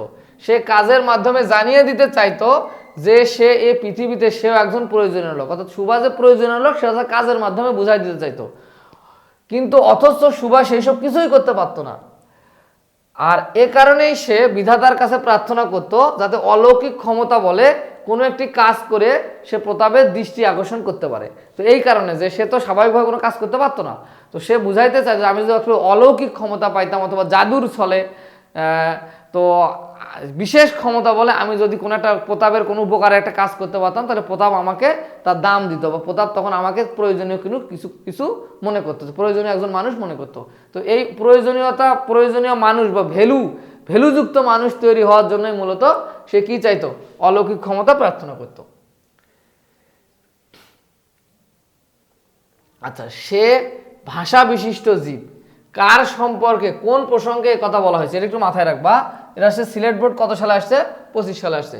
সে ভাষা বিশিষ্ট জীব মানে কি? সে ভাষা বিশিষ্ট জীব এই কথাটি প্রতাপ সম্পর্কে বলা হয়েছে। শুভা গল্পে শুভা একটি বোবা মেয়ে, গুটিকত গৃহপালিত প্রাণীর সঙ্গে তার বন্ধুত্ব ছিল।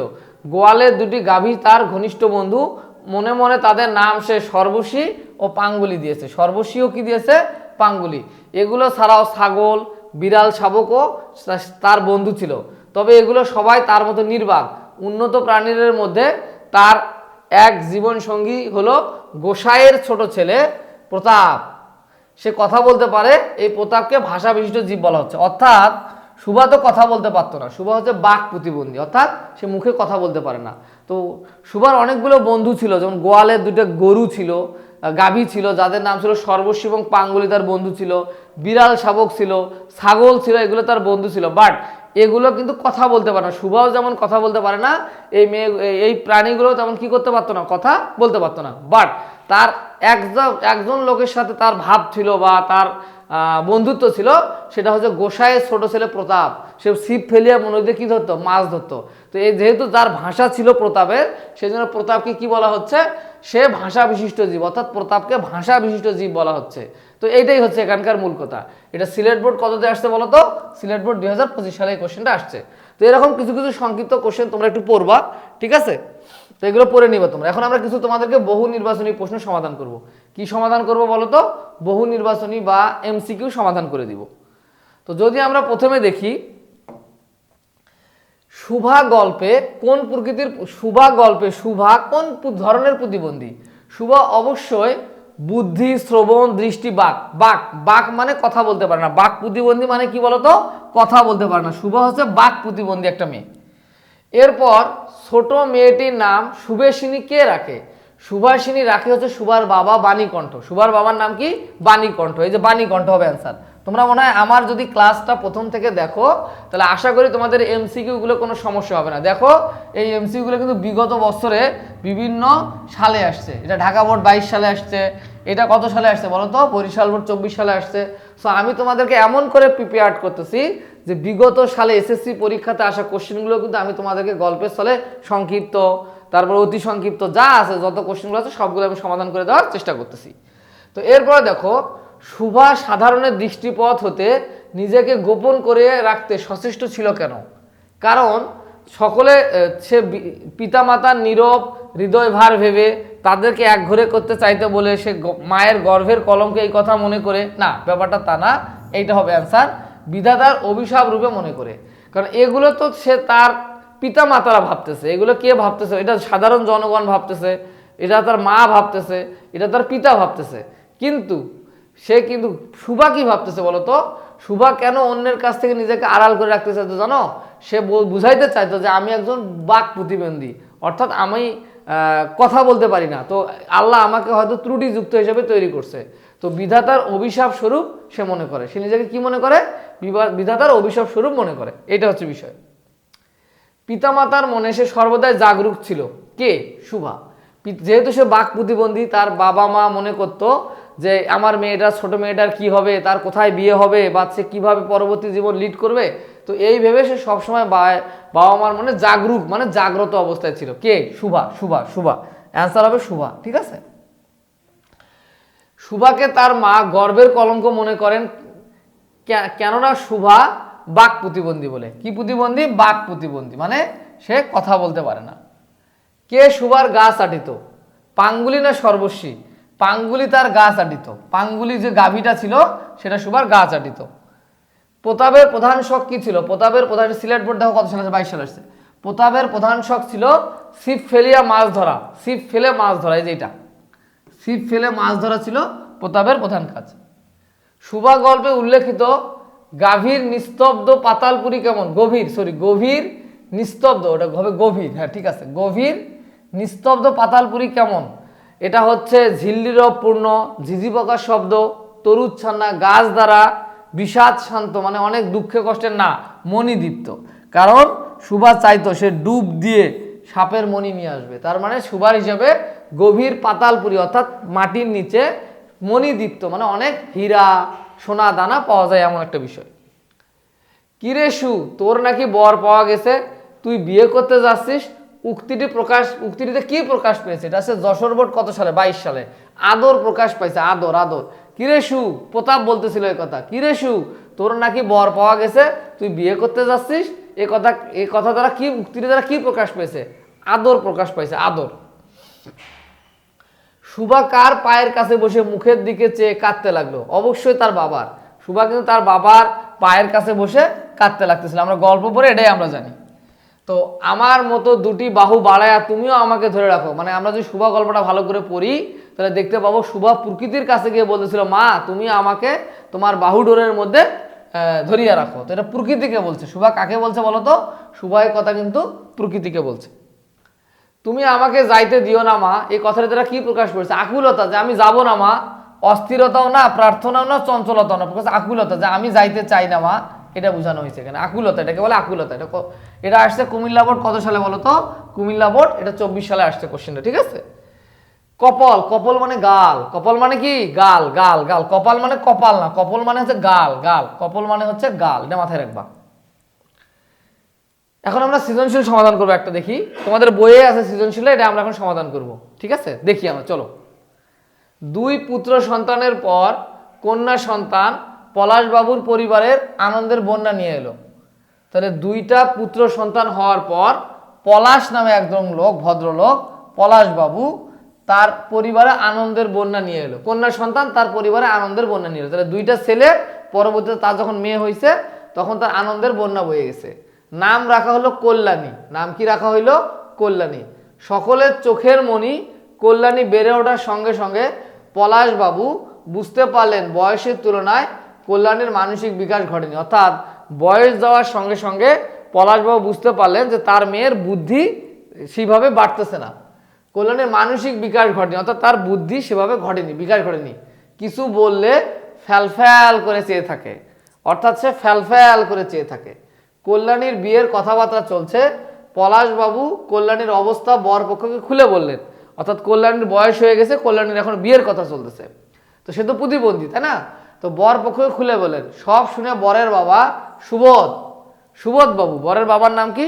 সুবোধ বাবু বললেন, পলাশবাবু কল্যাণীর মতো আমারও তো ছেলে হতে পারতো, অর্থাৎ কল্যাণী যেমন আপনার মেয়ে হওয়া হোক, সে কিন্তু প্রতিবন্ধী, তখন এর মতো আমার ছেলেও হতে পারতো। কাজেই কল্যাণী মাকে ঘরে নিতে আমার কোনো আপত্তি নেই, অর্থাৎ তাকে ছেলের বউ করে ঘরে নিতে সুবোধ বাবুর কোনো আপত্তি নেই। এটা হচ্ছে আমাদের উদ্দীপক। হ্যাঁ, এর আলোকে আমরা কোশ্চেন সমাধান করব। সুভার গ্রামের নাম কি? সুভার গ্রামের নাম হচ্ছে চণ্ডীপুর। সুভার গ্রামের নাম কি বলতো? সুভার গ্রামের নাম হচ্ছে চণ্ডীপুর। দ্বিতীয় নম্বর কোশ্চেনটা কি? পিতামাতা নীরব হৃদয়ভার কথাটি দ্বারা লেখক এখানে কি বুঝাতে চাচ্ছেন? সুভা যেহেতু বাক প্রতিবন্ধী, স্বাভাবিক মানুষ না, তো এই কারণে তার পিতামাতার হৃদয়টা সবসময় ভারগ্রাত, কষ্টে থাকতো, সেই কথাটা এখানে লেখক বুঝাইতে চাইছে। পিতামাতার নীরব হৃদয়ভার কথাটির মধ্য দিয়ে লেখক বাক প্রতিবন্ধী, বাক মানে কণ্ঠ প্রতিবন্ধী, কথা বলতে পারে না, সুভার বিয়ের বয়স হওয়া সত্ত্বেও বিয়ে দিতে না পারায় পিতামাতার হৃদয়ে নীরব কষ্টকে বোঝাতে চেয়েছেন। অর্থাৎ তার যে বয়স হয়ে যাচ্ছে কিন্তু তার বিয়ে দিতে পারতেছে না, এটা দ্বারা তার হচ্ছে তার পিতামাতার নীরব কষ্টকে বোঝানো হয়েছে। সুভার বাণী কণ্ঠের ছোট মেয়ে, সে কথা বলতে পারে না, বাণী কণ্ঠ তার বড় দুই মেয়েকে বিয়ে দিয়েছেন, কিন্তু এটা বাক প্রতিবন্ধী হবে। বাক প্রতিবন্ধী হয় ছোট মেয়ে সুভাকে বিয়ে দিতে পারেনি, তাই সুভার ভবিষ্যৎ নিয়ে বাণী কণ্ঠ ও তার স্ত্রী উভয়ে চিন্তিত। সন্তানের ভবিষ্যৎ চিন্তা করে হৃদয়ে নীরব কষ্ট সৃষ্টি হয়। ওই যে কথাটা বললাম যে তার বিয়ে দিতে না পারার কারণে তার হৃদয়ের মধ্যে নীরব একটা কষ্ট হচ্ছিল, লেখক সেই কষ্টকে বলেছেন পিতামাতার নীরব হৃদয়ভার, এটাই বুঝাইতে চাইছি। এরপরে কোশ্চেনটা কি, উদ্দীপকে প্রথম অংশের বক্তব্য কল্যাণী ও সুভার যে বিশেষ দিকটি সঙ্গতি ব্যাখ্যা করেও তা দেখানো হয়েছে। এটা দেখানো হয়েছে কি, এটা না, এইটুকু না, ব্যাখ্যা করো এইটুকু। আচ্ছা, উদ্দীপকের প্রথম অংশের বক্তব্য কল্যাণী ও সুভার যে বিশেষ দিকটি দেখানো হয়েছে তা ব্যাখ্যা করবে, এরকম কিছু একটা কোশ্চেন আর কি। তো চলো আমরা দেখি কি বলা হয়েছে। উদ্দীপকের প্রথম অংশের বক্তব্য কল্যাণী ও সুভার প্রতিবন্ধিতার দিকটি সঙ্গতি দেখানো হয়েছে। অর্থাৎ সুভাও যে বাক প্রতিবন্ধী এবং তোমার কল্যাণীও যে বাক প্রতিবন্ধী বা প্রতিবন্ধী, সেই দিকটার সঙ্গতি দেখানো হয়েছে এখানে। দুইজনেই প্রতিবন্ধিতার কারণে অনেকে সমাজে অবহেলার শিকার হয়। সমাজের মানুষ প্রতিবন্ধীকে হীনমন্যতার পরিচয় দেয়, অর্থাৎ তাদের সাথে ঠিকমতো মেশে না, খেলে না বা তাদের কথা শোনে না, ব্যাপারটা এরকম হীনমন্যতার পরিচয় দেয়। অথচ প্রতিবন্ধীদের প্রতি সহানুভূতিশীল হলেই তবে তারা বিকশিত হওয়ার সুযোগ পাবে এবং সমাজে সুন্দরভাবে জীবনযাপন করতে পারবে। শুভা গল্পে শুভা কথা বলতে পারে না, আনন্দের বার্তা নিয়ে পৃথিবীতে এলেও কথা বলতে না পারার কারণে শুভার বাবা মা মনে নীরব হৃদয় ভারের জন্ম দেয়। উদ্দীপকে কল্যাণীরও জন্ম পরিবারের আনন্দ নিয়ে আসে, কিন্তু তার মানসিক প্রতিবন্ধিতার দিকটি সবাই চিন্তিত করে তোলে। তার বয়সের তুলনায় যথাযথ মানসিক বিকাশ ঘটেনি। শুভা গল্পে শুভাও এটা বাক প্রতিবন্ধী হবে, বাক প্রতিবন্ধী হওয়ায় তার পরিবারের সবার দুশ্চিন্তার কারণ হয়ে দাঁড়িয়েছে। এভাবে উদ্দীপকের প্রথম অংশের বক্তব্য কল্যাণী ও শুভার প্রতিবন্ধকতা দিক ফুলে উঠছে। মানে এখানে ব্যাপারটা উত্তরটা বোঝানোর চেষ্টা করা হয়েছে কি বলতো, যে শুভা যেমন বাক প্রতিবন্ধী, কথা বলতে পারে না, তেমন কল্যাণীও সে বাক প্রতিবন্ধী, তার মানসিক বিকাশ ঘটে, সেও একজন প্রতিবন্ধী। তো তাও স্বাভাবিক লাইফ না, তো দুইজনে যেহেতু প্রতিবন্ধী, তো তারা লাইফে যে যে সমস্যাগুলো ফেস করে, তাদের সঙ্গে কেউ মেশে না, তাদের সঙ্গে কেউ খেলে না, তো সেই বিষয়গুলোর দিকটাই এখানে তুলে ধরা হয়েছে। এরপরে ঘ নম্বরে কি বলছে দেখো তো, কল্যাণী ও শুভা একই পরিস্থিতির শিকার হলেও উভয়ের প্রেক্ষাপট ও পরিণতি ভিন্ন ভিন্ন বিশ্লেষণ করো। আচ্ছা, যদি এটা একটু আমরা দেখি, ঘ নম্বরটা, কল্যাণী ও শুভা একই পরিস্থিতির শিকার হলেও উভয়ের প্রেক্ষাপট ও পরিণতি ভিন্ন, মন্তব্যটি যথার্থ। প্রতিবন্ধীরা আমাদের সমাজে বিভিন্নভাবে অবহেলার সম্মুখীন হয়, অথচ তারা আমাদের সমাজের অংশ, আমাদের মতোই মানুষ। তাই তাদের কল্যাণে এগিয়ে আসা আমাদের নৈতিক দায়িত্ব। আমাদের সহানুভূতি পেলে তারা জীবনে পূর্ণতা লাভ করবে। উদ্দীপকে কল্যাণী মানসিক বিকাশ ঠিকভাবে ঘটেনি। বিয়ের কথাবার্তা তার বাবা পলাশবাবু বরপক্ষকে কাছে সব কিছু খুলে বলে, তারা সব শুনে উদারতার পরিচয় দেয়। উদারতা মানে বুঝে মহত্বের পরিচয় দেয়। বরের বাবা সুবোধবাবু মহত্বের পরিচয় দিয়ে কল্যাণীকে ঘরে নিয়ে যেতে চান। অন্যদিকে শুভা গল্পের শুভা বাক প্রতিবন্ধী, সে কথা বলতে পারে না, তাই বাবা মা যথাযথ সময় তার বিয়ের ব্যবস্থা করতে পারেনি। এই জন্য তারা লোকের নিন্দা ও একঘরে হওয়ার হুমকি পেয়েছেন, বাধ্য হয়ে বিদেশ যাত্রা করেন। এদিক থেকে কল্যাণী ও শুভার প্রেক্ষাপট ও পরিণতি ভিন্ন। মানে এখানে বোঝানো হচ্ছে কল্যাণী যেহেতু বিয়ের বয়স যখন হয়েছে, সে তার বরের বাবা সুবোধ বাবুকে সবকিছু খুলে বলে। সুবোধ বাবু উদারতার পরিচয় দেয় যে হ্যাঁ, আমার ছেলেও তো এমন হতে পারতো, তাহলে আমি কল্যাণী মাকে আমি আমার ছেলের বউ হিসেবে নিয়ে যাব। বাট এখানে শুভার ক্ষেত্রে ব্যাপারটা তা ঘটেনি। শুভাকে কেউ বিয়ে করতে চায়নি বা বিয়ে হচ্ছিল না, সো আরও সে বাহির থেকে হুমকি পাচ্ছিল, তো এক ঘরে করার হুমকি পাচ্ছিল, তাকে বিদেশে নিয়ে গিয়ে বিয়ে দিতে হচ্ছে, অর্থাৎ কলকাতায় নিয়ে গিয়ে তাকে কি দিতে হচ্ছে, বিয়ে দিতে হচ্ছে। তো এই যে দুইজনের সামাজিক প্রেক্ষাপটটা কিন্তু ভিন্ন, সেটাই লেখক এখানে বোঝানোর চেষ্টা করা হয়েছে, বা উদ্দীপকে এই বিষয়টাই বোঝানোর চেষ্টা করা হয়েছে। তো এটাই ছিল আমাদের আলোচনার বিষয়। তো তো আশা করি তোমরা ব্যাপারটা বুঝতে পারছো। তো শিক্ষার্থীরা, এটা হচ্ছে আমাদের একটা বেসিক ক্লাস চলতেছে। তো আমাদের যখন তোমরা আমাদের কোর্সে এনরোল করবা, তো আমাদের কোর্সে কিন্তু আমরা দেখো যে এখানে অনেকগুলো বিষয় লেখা আছে। দেখো আমাদের সালের কোশ্চেন আছে, রাজশাহী বোর্ড 2025, তারপরে রাজশাহী বোর্ড 25, যশোর বোর্ড 25, তারপরে কুমিল্লা বোর্ড 2025, এরকম চট্টগ্রাম বোর্ড 25, ঢাকা বোর্ড 24, এরকম যশোর বোর্ড 24। বিগত সালের কোশ্চেনগুলো কিন্তু আমরা সুন্দর করে ধরে ধরে ধরে ধরে আমরা আমাদের পেইড বেসে কি করে দিই, এগুলো সুন্দর করে সলভ করে দিই। আমি জাস্ট তোমাদেরকে একটা ডেমো ক্লাস দিলাম। আমরা আমাদের পেইড বেসে এই যে বিগত সালের কোশ্চেনগুলো আরও বিস্তারিত সুন্দর করে কি করবো, আলোচনা করে দিব। এবং তোমাদেরকে সেই বেসে আমরা হচ্ছে তোমার হ্যান্ড নোট প্রদান করব, যে কিভাবে একটা প্রশ্নের উত্তর করতে হয়, এগুলো নিয়ে বিস্তারিত আলোচনা করব। গাইডলাইন তো থাকবেই। তো তোমরা যারা আমাদের এই কোর্সে ভর্তি হতে চাও, তারা এই যে একটা নাম্বার দেখতে পাচ্ছ আমাদের 01711070671, এই নাম্বারে তোমরা হোয়াটসঅ্যাপ করবা। আর হোয়াটসঅ্যাপ করে তোমরা জাস্ট মেসেজ দিবা যে স্যার আমি কোর্সে ভর্তি হতে চাই। তাহলে আমাদের যে অ্যাডমিন আছে সে তোমাদেরকে বিস্তারিত তোমাদের সাথে আলোচনা করবে। তো শিক্ষার্থীরা, এই ক্লাসের মাধ্যমে আমি তোমাদেরকে শুভা গল্প সম্পর্কে একটা বেসিক আইডিয়া দিলাম। তো আমরা পরবর্তীতে আরও পরবর্তী টপিকস নিয়ে বিস্তারিত আলোচনা করব। তো ভালো থাকো সবাই, ধন্যবাদ সবাইকে, আল্লাহ হাফেজ।